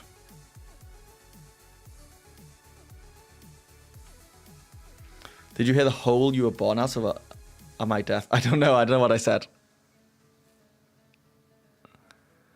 There's just 3 Baldur's Gate games, some expansion packs, of course. Okay, I think I'd get... Well, what about Dark Alliance? Does that count? Video has turned into my Baldur's. Yeah. It's nice to have a goal, though. I've considered playing the newest Dark Alliance game, but being able to play as Drizzt sounds fun. Oh, sorry. Being able to play as Drizzt sounds fun. Is that the only game that he's playable?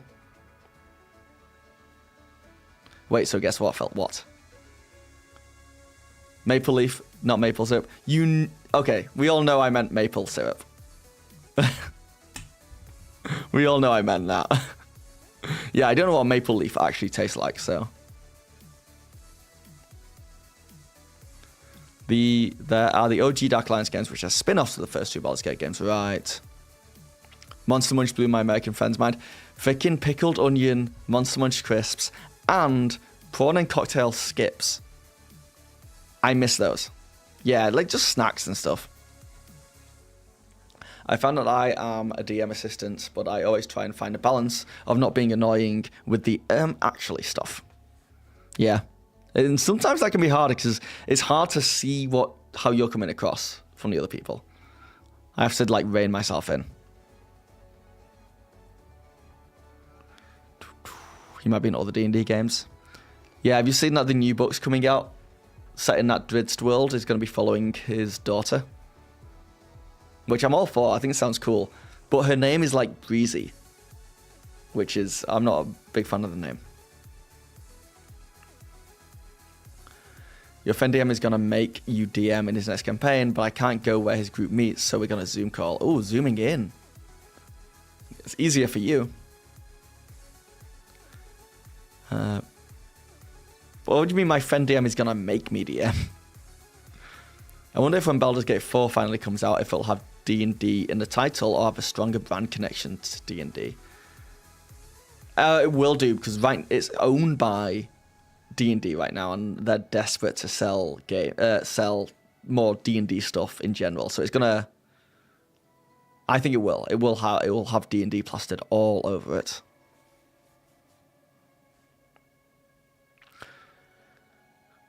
What do you like in Canada that was new to me? Poutine. Poutine is solid. A lot of the stuff just from North America that has made it like over here as well. It took me a while to come around, but I kind of like pancakes and waffles now with syrup. And the stuff like the chicken wings, you know. It's not like the most glamorous stuff. They do good burgers here. Living in Toronto, especially, Toronto is very worldly, though. It's so so diverse, with so much culture, that I've had just some of the best Asian food here in Toronto, outside of Asia. It's really good. So it's just like that stuff. Breezy McSqueezy. Hi back, I'm Dad. Don't do that to Leon. Also, welcome back, Leon. Yeah, it is just her nickname, but it's just a weird thing to... And the hero of the realm, Breezy. It's the one who said it that I should do... What? I mean, Baldur's Gate 3 was ordered by Wizards of the Coast. Larian just made it for them, seeing as they had amazing success with their previous Pathfinder games. Yeah, but now, like... I think, from what I heard, Wizards of the Coast are like putting a ton of money into developing the next game themselves. Or will certainly have a lot more control over it, I think. Though it's all hearsay, and I could be wrong. And I showed him the paper that I wrote on the idea, and he said that he'd annoy me into doing it, which is a very real thing to do, so I agreed. Actually, correction, her name is Breezer. Okay, Breezer is cool. Bridstoerden. Oh, you are not that far as 6 hours from the Frenchie. Good day. I'm lurking a lot, but love your content, mate. Wait, are you up in Quebec? And I'm asking you and you're lurking, so it's fine.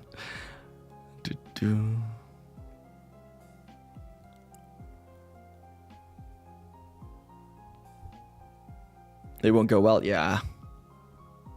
You saw what I did to Sigil. You know, I had someone email me, really nice email from someone who was like, hey, I'm in the Sigil Discord server. I love Sigil. We've been excited for it for, the past like 2 years. And I saw the content you made about it, and you were very clear-headed, and you weren't like making videos that were like, it's dead, it's gone, they ruined it. And he was like, in the Discord, the developers are like still openly talking about it, and they're developing it, and it's happening. And he was pretty much asking me to make a video on it. And I was saying, I'm not going to make another video on Sigil from that point of view until they like give us more information about it. Because I know it's not dead. They're still working on it. But they've said they're taking it in a different direction. So until we know what direction they're taking it in, we can't talk about it too much. But I'm hoping, I really am hoping that, I think Sigil, as we know it, what they were planning is dead. But I really hope they turn this into something else that is really useful. Like Overwatch, which is a weird thing to say, but Overwatch, one of my favorite games of all time, until it went bad, was a game born out of a failed attempt to make another game. They were trying to make a huge MMO game, which was like way too ambitious, and they couldn't make it. So they went to cancel it, and they took everything from that had been developed and made Overwatch. So hopefully they can do that with Sigil and make like a really cool, like 3D VTT in D&D Beyond that you can pair with the 2D maps version. Like take 3D minis and put them on the 2D maps. I think that'd be so cool. And hopefully they're not like being pushed by WotC now to make millions of dollars for them, so they can just concentrate on just making something work and useful. But we'll see. We'll see. I don't get in trouble for being optimistic again.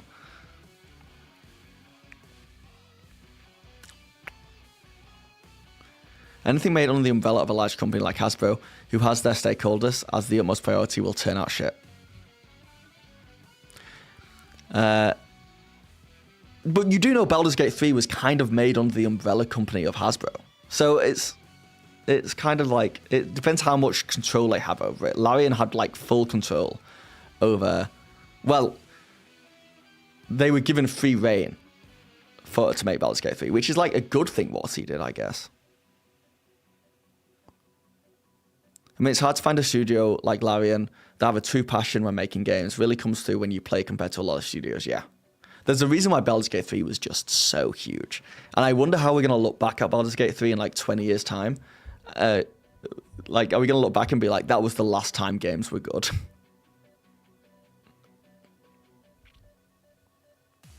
I think she goes by Breezy, because D&D wants her book series to be more middle grade, young adult audience focused. I can see that.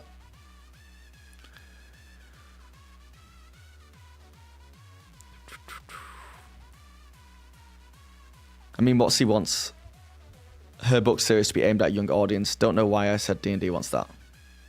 Yeah, D&D, WotC. It's the brand, right? Thank you for the follow, Squire.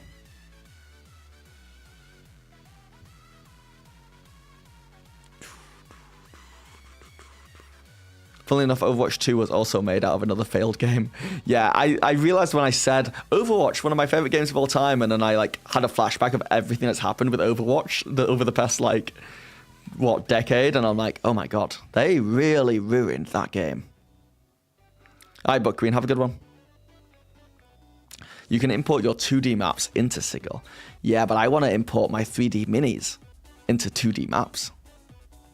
Because, like, problem is, no one can play Sigil unless they've got a powerful Windows machine. But anyone can use 2D maps.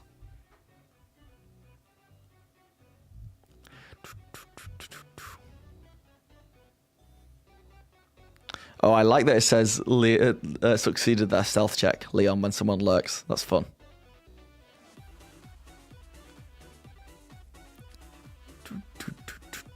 Sam, what's up? How's it going? Also, Squire, I've arrived for the yapping. Yes, but why do you think they lost the deal on BG4? Because originally they were told to continue with it, right?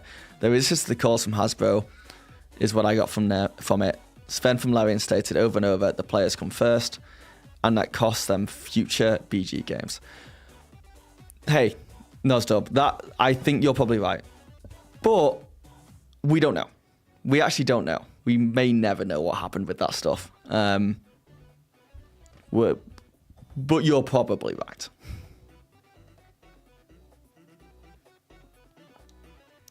Boom, boom.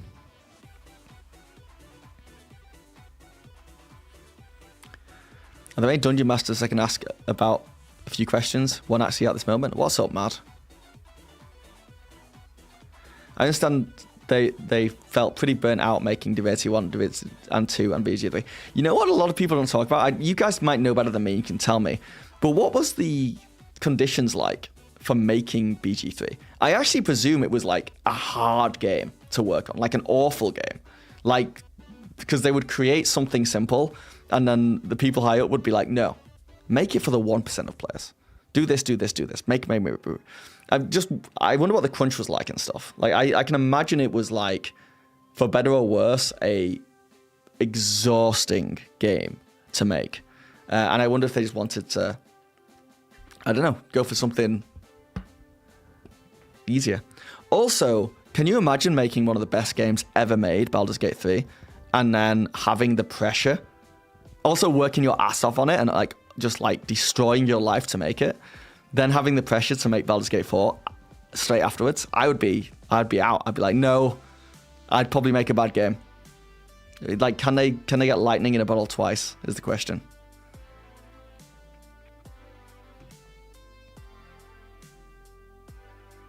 Seagull's biggest gripe for me was no freaking undo keybind in 2025, coupled with general clunky controls. It was fighting uphill battle from the start. Yeah, it'd be fine if it was still in beta. And to this day, we don't know if it's still in beta. We don't know what state it is in right now. As far as I can tell, there's no evidence it's in beta, but the devs are talking about it on Discord as if it is in beta. It's a hot mess. It's a hot mess. And I think all Wizards need to do is come out and say, hey, this is the state, this is the plan, this is the roadmap. And it would sort of, I mean, I've spoken about it a ton in my videos. They just need that communication. And they would stop like 90% of the like misinformation that goes out. Like the Sigil is dead. They cancelled Sigil information, which they didn't do.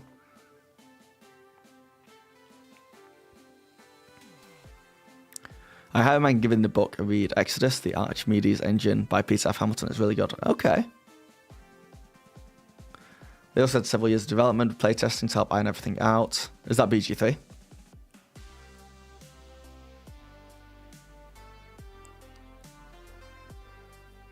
Luckily, Bethesda released Starfield. Oh, yeah. Oof. Did anyone play that game? That's why there hasn't been another Elder Scrolls game for thinking they can't live up to Skyrim. Yeah. Or the last Game of Thrones book.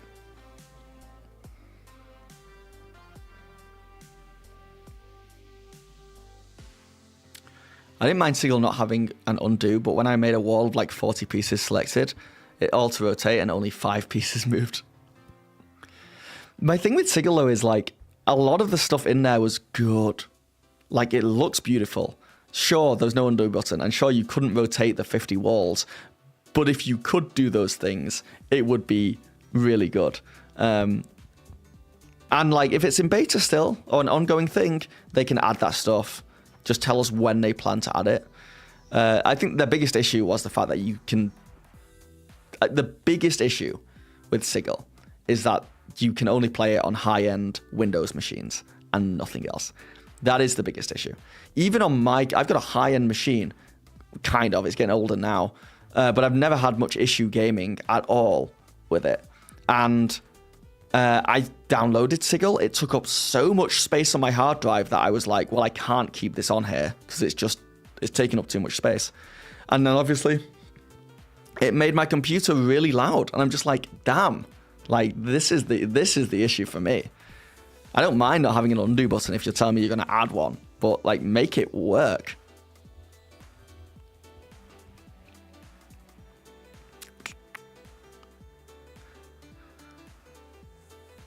Sigil, definitely a great start, in your opinion. Could see the potential. Yeah, I could see what they were trying to do. I'm glad they tried. It sucks they had to fire people. It's good that they gave those people jobs. Like, I don't know. You guys tell me if I'm way off the mark there, because I feel like it's such a touchy subject. But in my mind, giving people jobs for 2 years to develop something and firing them and just being like, they fired those people, it's like, is there not an argument to be like, yeah, but they gave them a job for 2 years to develop something? And they shouldn't be firing them. They probably did promise them that they would have a job for a lot longer and all that stuff. But yeah, it kind of loses a bit of the argument when you're just like, yeah, they gave people jobs. Yeah, they took jobs away, but they giveth first. But saying that out loud makes me feel scummy.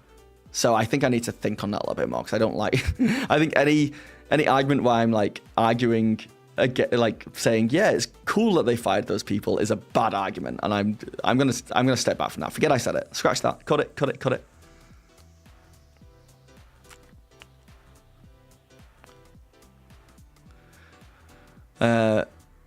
Yeah, sure. I'm not claiming that they would jump straight into BG4, but if the relationship between them and the IP owner had been great, they could continue making BG4 down the road. However, with how things turned out, according to some of the Sven's interview with Hasbro, firing almost Hoddy and DT, yeah. Sven also is like a real advocate for being good in the space. Like, he says some amazing things. He seems like a great guy, and he seems to be very like game forward over profit. And obviously Wizards of the Coast are profit over gaming, so that might have just been enough for them to split, honestly. Welcome back, Bookwin. So I'm going to catch up on chat real quick. You got bored. I don't see anything wrong with that. The temporary hit points is important. It means that even... Oh, you're talking about... Oh, sorry, Mad Curse, man. I missed your stuff. If Sirius turns into a lightweight map builder with pre-made assets and possibly making characters and import monsters, I'd love it. I think so too. That single game mechanic is why I'm interested in Wizards of the Coast's new Exodus IP. They're developing the whole game and the TTRPG at the same time, with having the book trilogy I mentioned earlier being written by a very big sci-fi author. Yeah, I like that. I like experiments like this. That I've talked about before, and I always forget the name. It's not called Divergence. There's a TV show that came out a long time, like a decade ago probably, where they released a video game at the same time as a TV series. And the video game develops with the TV series. It wasn't Quantum Break, it was this other one. And it was cool. I really like stuff like that. So if they tie the TTRPG in with the video game in a cool way, that could be awesome.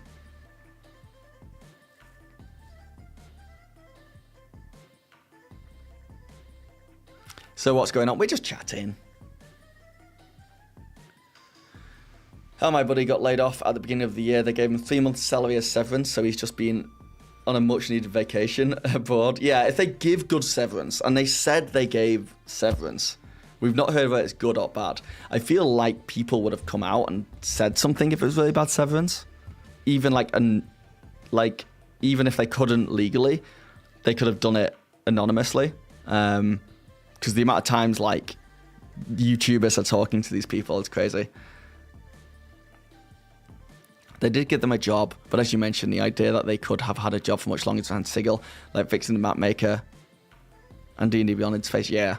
And also, like I said, it sounded scummy when I said it. It's extra scummy now because I feel like the market for jobs is so difficult, right? So like there's a lot of things at play. Like if you fire someone, give them a bunch of severance, and like the economy's booming and they're going to find a job in a couple of days, I don't care. Go ahead, do that. But if you're gonna fire someone in like one of the most economic, like crazy times, it's a different vibe completely.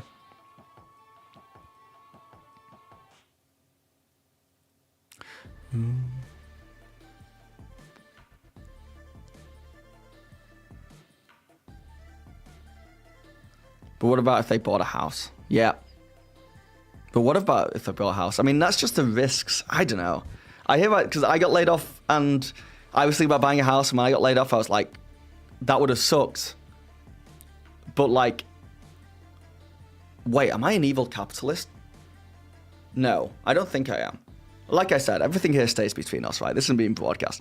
There is part of me that is like, it's kind of the company's right to fire someone if they don't have the money to keep that person around. And I just think the company just has to be open and honest with all their employees so that it's not blindsiding the employees. That's the worst thing. If someone is there being like, oh, they like me here and I've not heard anything bad, so I'm just going to keep working, I'm going to buy a house, then they get fired and the company knew that, like, that's the problem. I guess there's no winning though. Defiance, that's the, yes, thank you. It was Defiance was the show and game.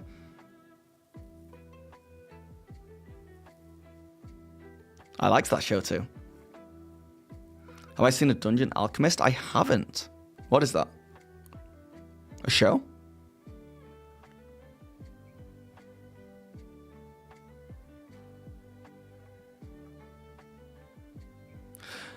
Boom, boom, boom, boom, boom.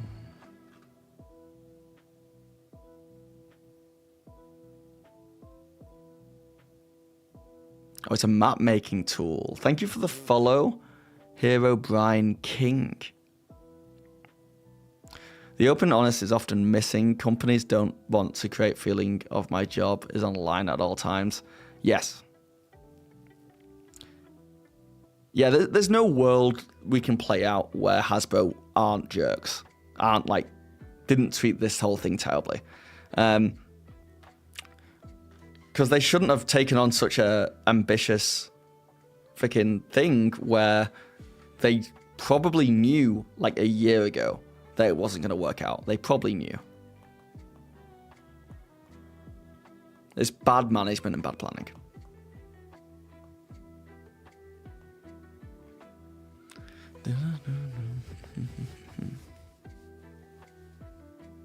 Definitely doesn't apply to Hasbro, just running a company in general. Yeah. So then they would lay them off a year earlier. They shouldn't have hired so many people on such an experimental thing without letting those people know that.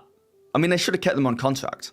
Honestly, they should have put them on a contract for 1 year and then kept them on contract for the second year.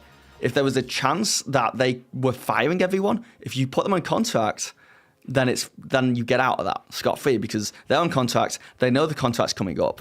They can talk to you and be like, what are the chances of me staying on? They can look elsewhere. Like, that's, in my mind, that would have been the best case scenario if they had to go through this and lay off a bunch of people. You love the Nightbot. Exclamation mark dent? No denting. Oh, thank God.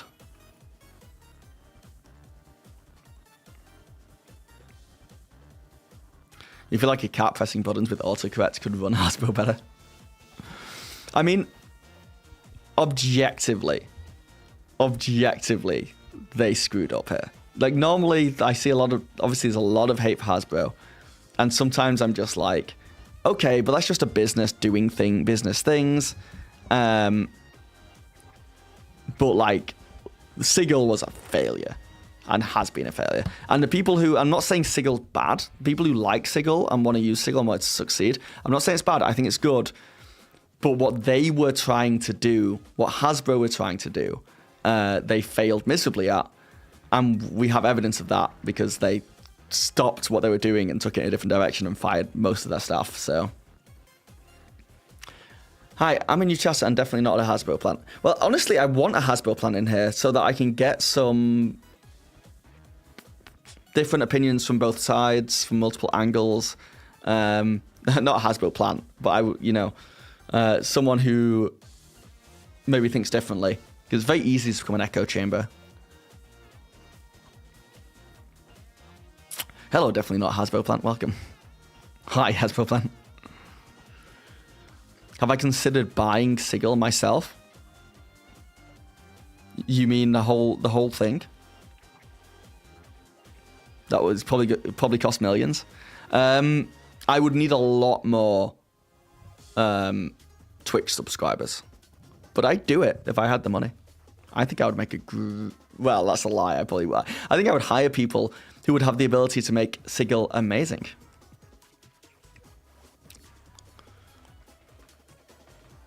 Too big of a den and filter for that.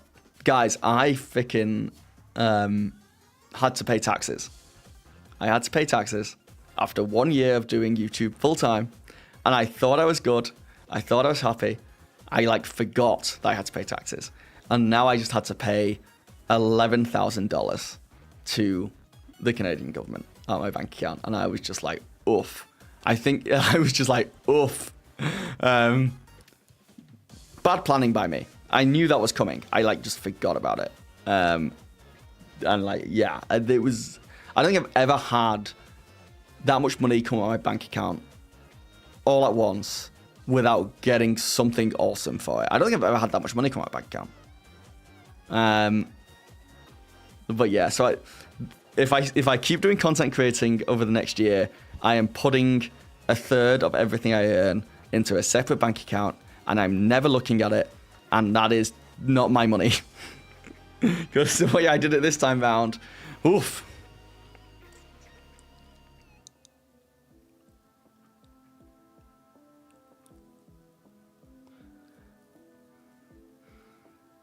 You don't personally like Hasbro as a company, but I like some of their work, and I come from a country where piracy is not enforced, so laugh my ass off.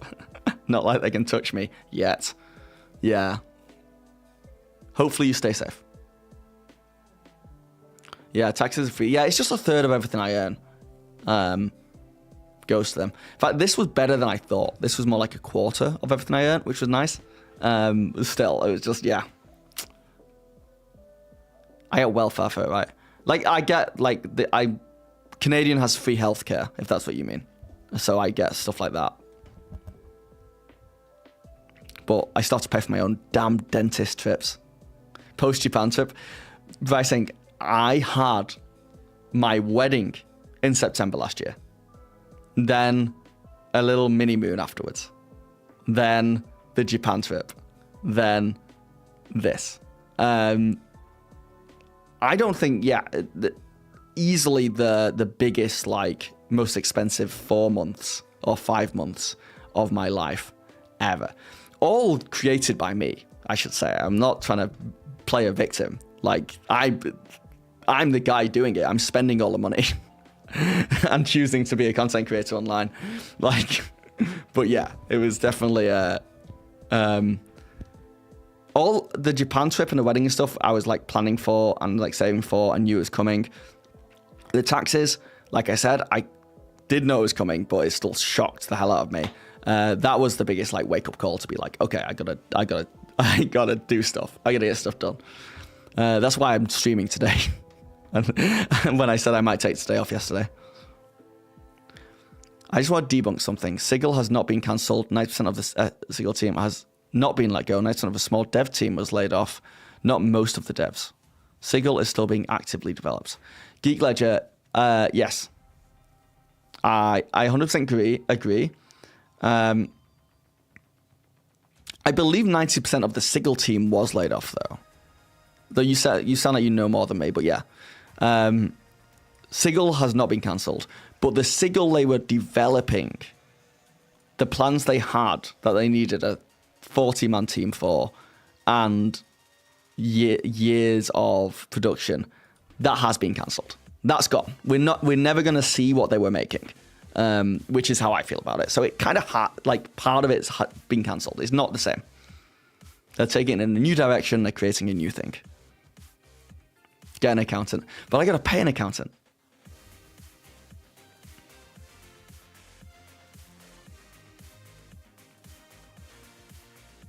I've seen that floating around D&D community. It's not true. Hold on. Now, I have no interest in Sigil. Even as someone who plays mainly online, Roll20 is... yeah, I see people Sigil at this point of D&D cancelled their arrangement with Roll20 to release... Yeah. Dad's music, he does the same thing. 35% of everything goes into a separate account, never to be looked at until he pays. No, yes, that is what I need to start doing. Congrats on the wedding. Thank you, Herobrine. Herobrine. Good thing you saved up, man. Good job. Yeah, I just forgot about it. That was the issue.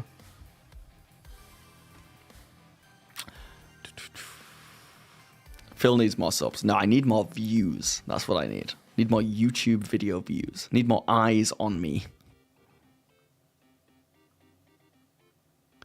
I'm pretty heavily invested in Roll20, but I think the 3D nature of Sigil was really cool. It was cool. There's something more tactile about moving a 3D mini versus 2D token. You know what I think Sigil's best quality, and the thing that I hope they develop further and put into D&D Beyond as a separate thing, the character creation. I think D&D in general has a huge following of people who love creating characters as a character sheet. But to have the ability to create a 3D mini from scratch and choose what they look like, how big they are, the armor they're wearing, their pose, within D&D Beyond, I think that's so cool. Most of my players, they run to Hero Forge after they create the character, and they create their character on Hero Forge just to show each other. They don't even buy the minis. They're just like, this is what my mini looks like. But to have that tied in with your character sheet would be really cool.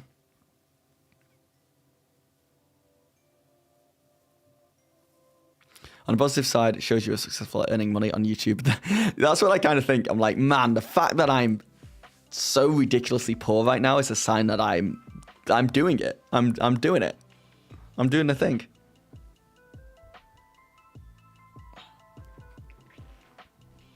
Sounds like I've helped use those Prime subs. Thank you, Piker. Exclamation mark Prime. Thank you, Leon.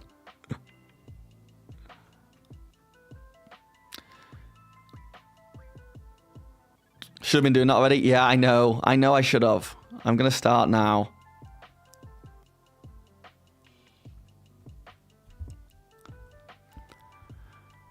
I mean, WotC did just release a gelatinous cube model for Sigil, which had more of an announcement than the actual program release for me. I really didn't know it came out until people started making podcast episodes about it. Another big L. Yeah, marketing, communication, bad from them. Yeah, what's up, Dice? What's up, Monjaris? I honestly prefer Owlbear Rodeo. I've heard good things about that. Please put everything in an ETF. I've been in CSAV past few months in provision of Trump stuff. Decent return, no risk. Yeah, I always want to have access to my stuff. Easy access. We will maintain a small team to sustain Sigil and release products already developed at no additional cost to users. I don't know, this sounds like they're basically done with it to me. Yeah. None of us know. None of us know. That's the issue. I wish they would come out with a proper detailed breakdown, like a post-mortem, what happened, what the plan is. It would shut everyone up, for better or worse. A character creator in D&D Beyond would be crazy, honestly, yeah. I've seen reports that WotC is outsourcing development of Sigil to a team that has VTT experience. I don't know what dev team was selected, but rumor is it's a dev team that got its start in third-party support for VTTs like Roll20 and Fanny. I would love to see a source for that, Geek Ledger. I'd love to see where you heard that. Because I will, if that was true, I would make a video about it.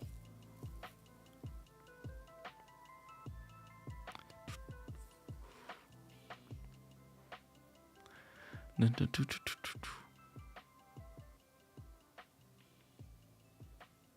honestly unfollowed D&D's official social media because their marketing scheme at this point is just, we got a bunch of TTRPG celebrities to do a one-shot. Well, it's specifically the Baldur's Gate 3 voice cast. and Abria Iyengar and Brennan Lee Mulligan. They're their go-to people. I never take your advice, even though I've been freelancing longer than you have.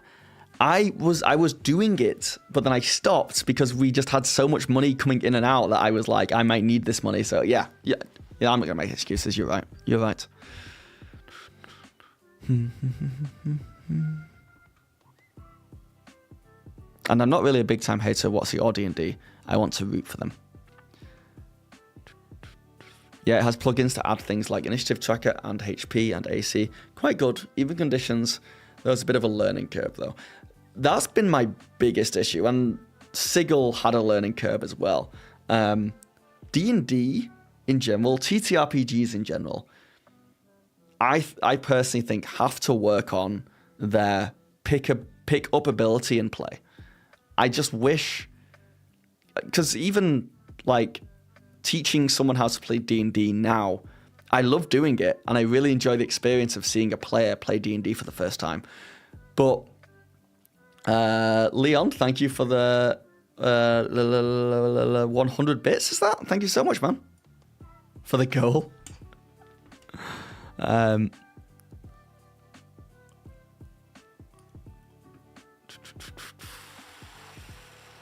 did that make that twice? Did we hit the goal? Well, thank you, Leon. Yeah, it's my biggest pain point is like, there's a lot of onboarding that has to happen when you play D&D with a new player. And God forbid you're a new DM. And I just wish they could like streamline that whole thing and just get people into a game much faster.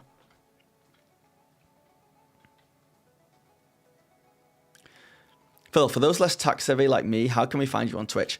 If you look in the description under the stream on YouTube, there should be a Twitch link that should take you right here. And if there's not, let me know, because I have messed up.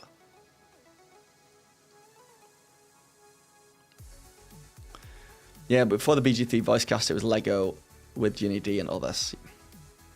Yeah, they're leveraging the social media side of things for sure. But I think you would, right? I don't have a source being Reddit social media. Right. But I'd have to find a specific posting it back to you. First person adventure modules in a VCC theoretically should really pick up on playability. For DMing, playing through that Sigil adventure, having the whole thing there was really nice. To the point where I could play, I played through it on my own fundamentally. Like it was like single player D&D. You agree on the accessibility point? That's where you held off buying the new books for 4 years. Now you don't regret it. So much better than what we had from 2014. Yeah, I like the new books a lot. Oh, speaking of cool new VTC stuff, have you all seen Foundry's new all-online TTRPG, Ember? Using their own TTRPG system, Crucible designed exclusively for Foundry VCC. It's currently... Oh, no, I have not seen that. Ember, interesting. I totally missed that, thanks. Yeah, I'm bonus reaction on Twitch because I can't have bonus action because someone else stole it from me. I could have bonus underscore action, or I could have bonus action live, but I'm just like... Surely bonus reaction is kind of similar to those. You don't have a Twitch chat command in the Twitch chat yet.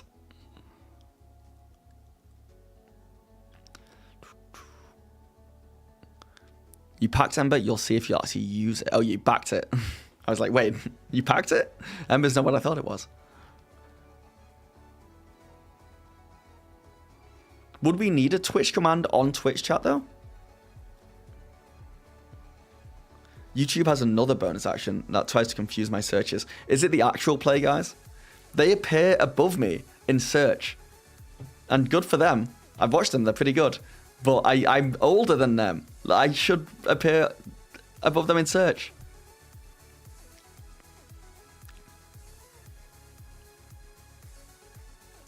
Bonus action official.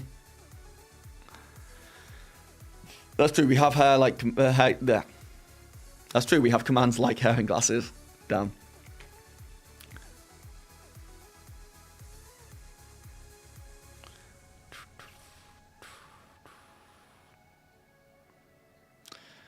I don't know if I will continue with the V part of VTTRPG, like Virtual Tabletop RPG. I think we should change TTRPG to TRPG, guys. That's what they called it in Japan. And like, is tabletop 1 word or 2 words? That's the real question. Yeah, those guys. I refuse to watch. No, they're good. They're good. But they did come into the space. They did. They must have searched YouTube at some point and seen my name and said, you know what, we're going to call ourselves that anyway. No, I'm sure they just didn't find me. But I've said this before, I also, when I first created mine, I found someone on Instagram called Bonus Action. And I think there's multiple bonus actions on Patreon. So, it is confusing. I have been tempted in the past to change my name, and I probably will get like that every 3 months. I'm like, should I change my name? Should I be Phil TRPG? Should I be TRPGG?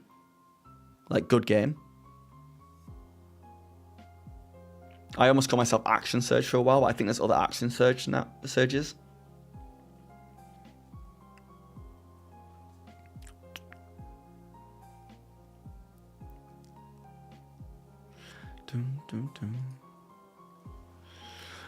Oh yeah, throw the Ember trailer in Discord if you've got it, geek.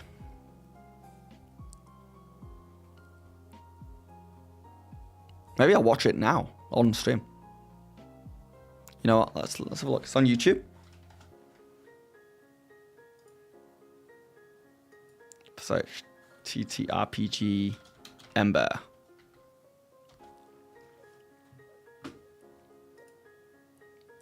Boom, boom, boom. Oh, it's a Kickstarter from 7 months ago, is it?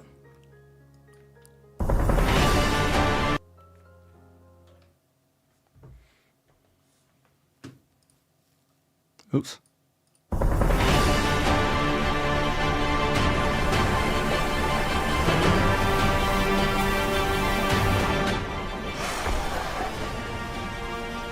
Oh, this is cool. So it's still 2D, but it's got a lot of like, I guess it's got 3D aspects to it.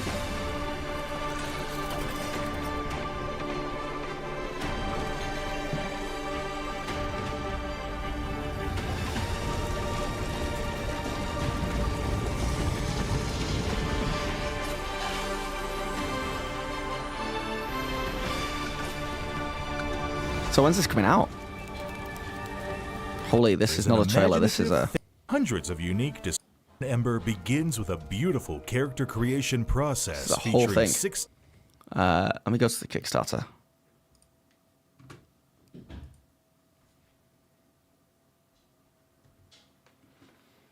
Ember is an online tabletop role-playing game of unprecedented scope from the creators of Foundry Virtual Tabletop. It made $710,000. Pretty sweet. With 3,800 backers. God, when I look at that money, when I look at like the $700,000, I feel like this should be a higher number in my mind. Like, it doesn't take that many people to like make someone a millionaire.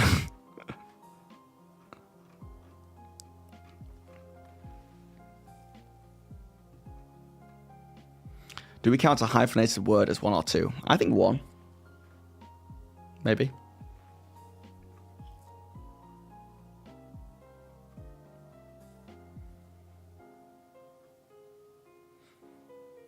By that logic, should it be TRG, tabletop role-playing game? Oh my god. I think you're right. I think you're right. Yeah, do you play TRGs?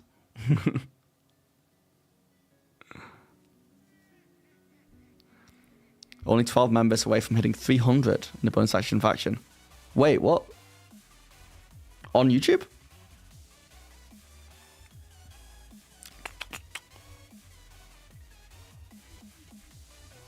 Filthy RPG. I like that a lot, Piker.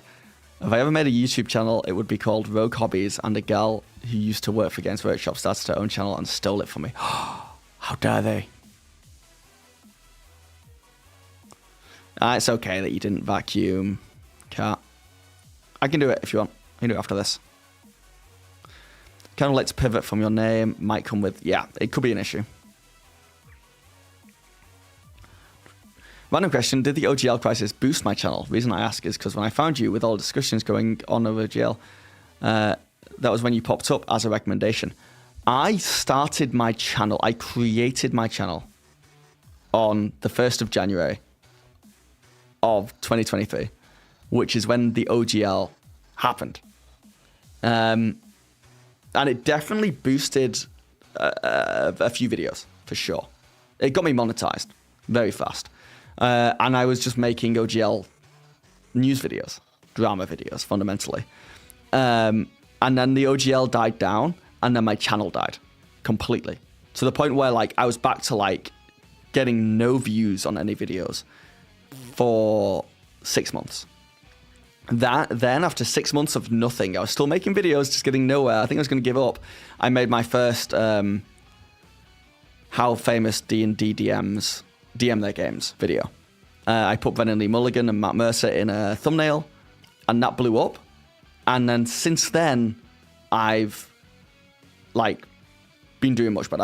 I've had ups and downs, but since then, that's really what blew up my video. It was a thumbnail with Matt Mercer and Brennan Lee Mulligan in it. And to the point where I went back and I deleted all the videos before that because they weren't getting any views, and I didn't like the OGL drama stuff I had done. So, but there's definitely like people out there when the OGL happened, they definitely made tens of thousands more dollars during that time from YouTube videos. Some people would have made that month. They would make thousands of extra dollars every month during that time. And I think that's why so many people still chase the drama baiting video, like, and why they go so hard against Wizards of the Coast as like a terrible company, which they are, but people go so hard against them because it makes so much money, or it did back then. That's kind of what did an actual play using. Ooh, I'll have to check that out.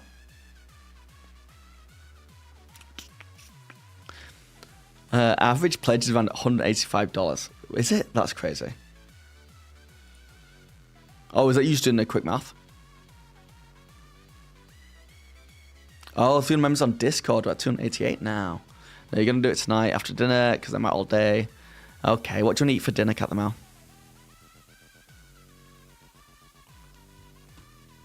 I was looking for the Discord link on a YouTube stream. Okay, I didn't put that on the YouTube stream. That's on me. I need to add that. That's on me. But thank you, Leon, for getting a link in there. Hold me accountable. You hold me accountable.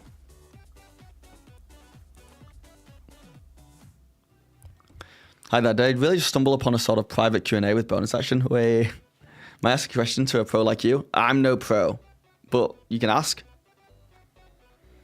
The most I'll do is ignore it. And the least I'll do is answer it.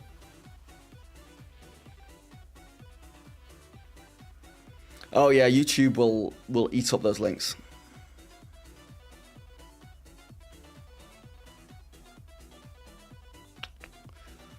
It's also a polish for an alpha build. Nice. I'll soon start my first session as a DM in 5e anyway, with my girlfriend and my daughter. Any advice on a kid-friendly session, considering the content of the quest and how easy it is to use? Play it into... to ease a new player into the rule-heavy environment of D&D. Thanks a lot for your advice. Okay, don't do Curse of Start. I've never played D&D with kids, so I'm sure maybe someone in chat has.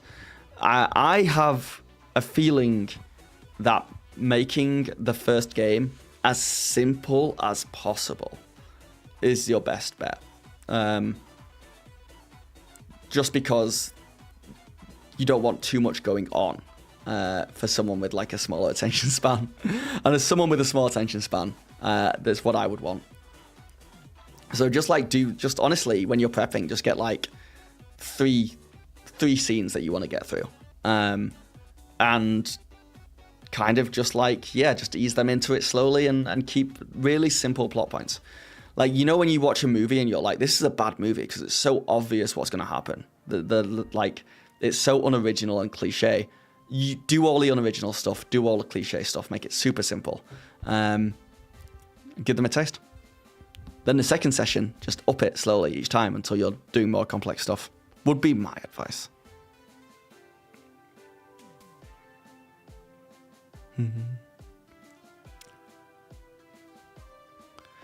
So it's expensive. On top of the initial foundry purchase of $50, Ember itself is $100. Is it a one-time fee though?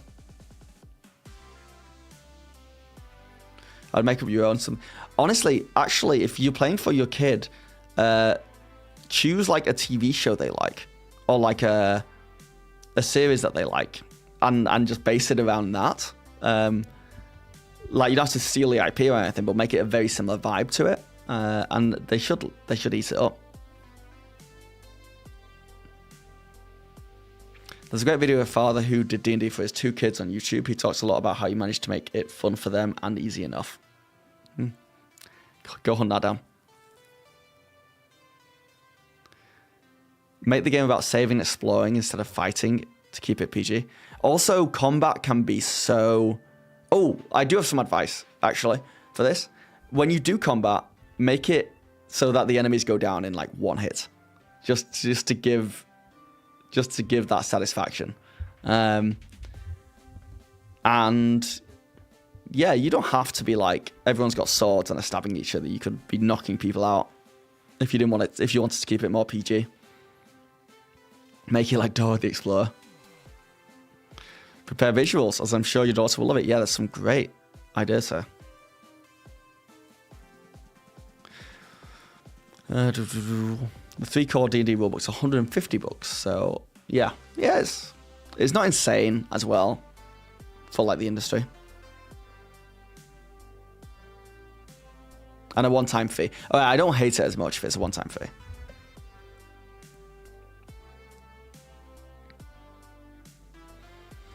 And just don't bother about the rules to start. Bryson, you're good at this. That's some good advice. I've had to coach 12 total players through D&D. Here's what I find works for me. Give them a cheat sheet. You can summarize the rules glossary from the PHB and engage them by slowly introducing concepts. I recommend also suggesting things they can do and let them choose. Yeah. Be like, okay, so to the left is this, and to the right is this, and straight ahead is this. If you go this way, this could happen. If you do this, this could happen. What do you want to do? Make it a bit more choose your own adventure feely to start with. Because when I've played with new players, that's been the hardest thing for them to wrap their head around. They're just like, I can do anything. I can do anything. I can go anywhere. But like, what can I do? I'm like, you can do anything. Anything you want to do, you can do it. There's no rules here, except the rules of D&D.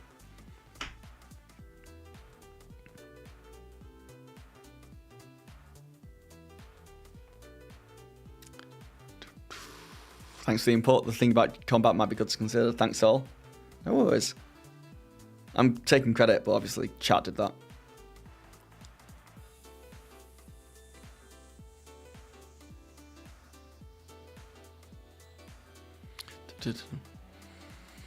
However, Foundry does need to be hosted. You can host it on your own computer or personal server. I personally use the Forge hosting service. Oh, so you have to... Wait. You need to pay extra to host Foundry? I did not know that.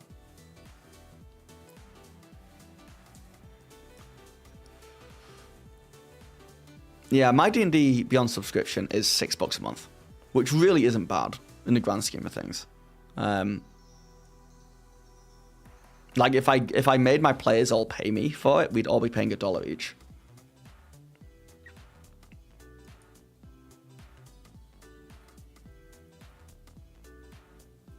Yeah, remove choice paralysis. Analysis paralysis. Arctic from Discord casts Fireball. Oh, does he? 29 damage. Oof. No save. You can do it for free on your computer or your own... Oh, okay, cool. That's good to know. Ooh, you like the players and DM cheat sheets from Armor class? I have not looked. I'm going to look at them right now. I know you guys can't see my screen, but Armor class.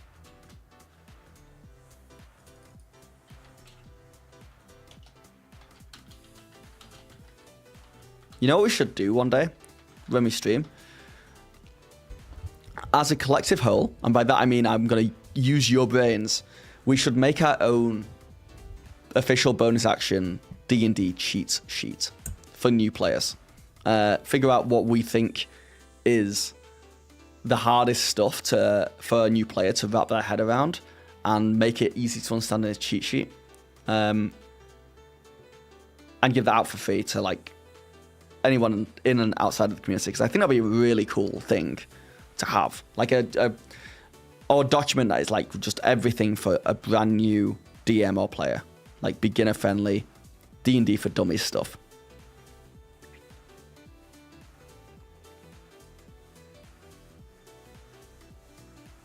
Oh, these D&D cheat sheets are pretty cool, actually.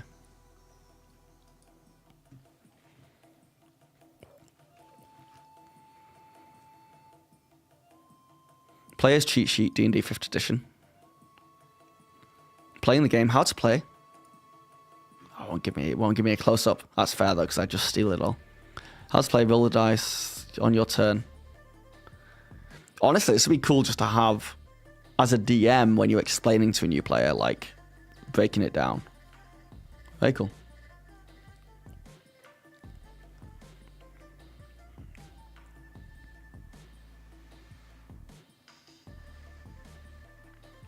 $6 USD, I could never. That is an entire day's worth of food here. That's wild. Wait until you hear how much I was paying for many subscription services like not like D&D, like Netflix and Disney Plus. I cancelled everything now.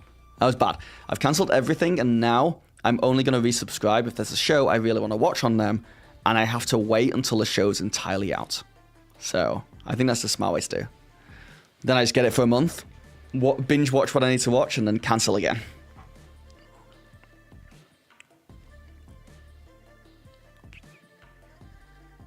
Yeah, I'm super down to that. I also had my mind on having a collaborative world building stream, making maps. That could be fun. I suck at maps though. I mean, you've seen my maps. Not good. But maybe that's worth getting better at. For that, I think choice paralysis is the worst offender for new players. Yeah, I think so.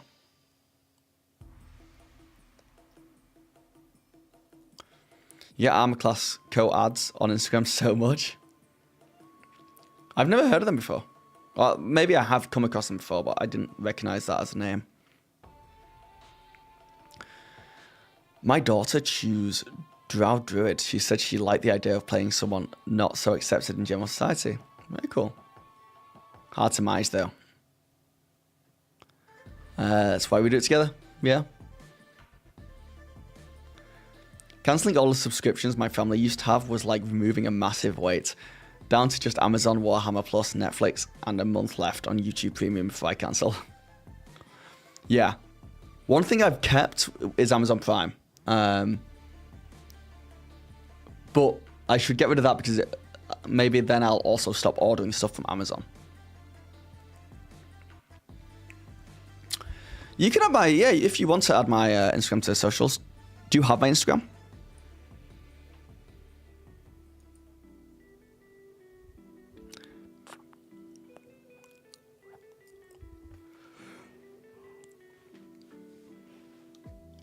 Apparently someone found that you can do the free tier of Oracle's hosting service as a storage amount is just enough for a single campaign on Foundry. Good for them finding that. Hope if I can share my campaign setting on Discord. Yes, do it.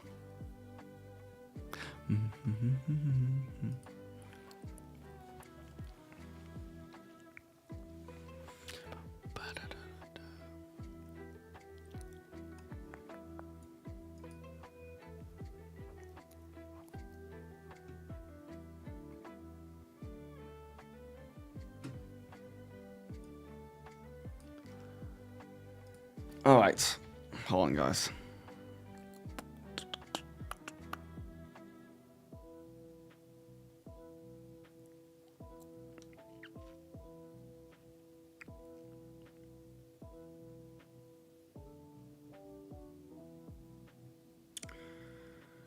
All right, I think I might end the stream here. 2.5 hours. We played 2 D&D video games today, guys. We did well. But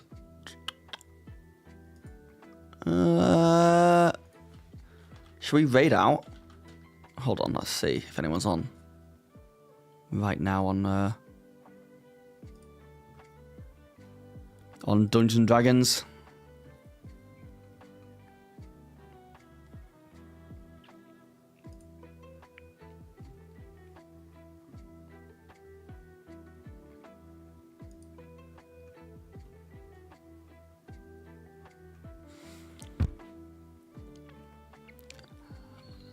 Not bad, guys. And on the whole D&D thing, we're here with 14 viewers on Twitch. The highest person's got 62 viewers. But I don't see anyone who's like just chatting like I am. Yeah, we won't raid out today.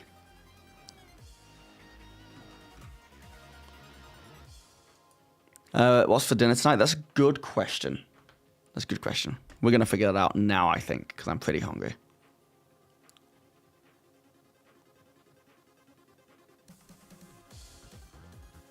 Boom, boom, ba-dum, boom. I should raid. You're right. You guys are right. You guys are right. I should raid. Even if it's someone not even in the D&D Beyond space.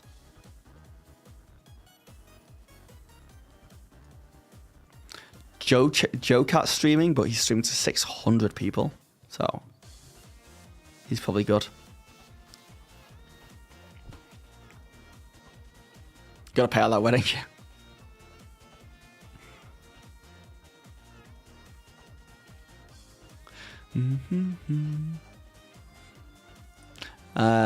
Yeah, stay with me, guys. Stay with me. Got 14 viewers. I want all 14 people to stay on Twitch so that I can raid with the most aggressive raid I can.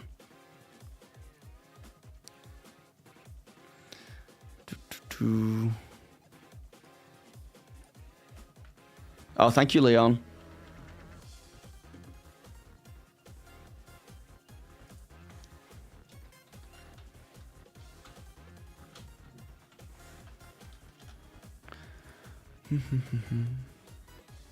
Yeah, if anyone's over on YouTube, they can come over. Oh no, we're losing people.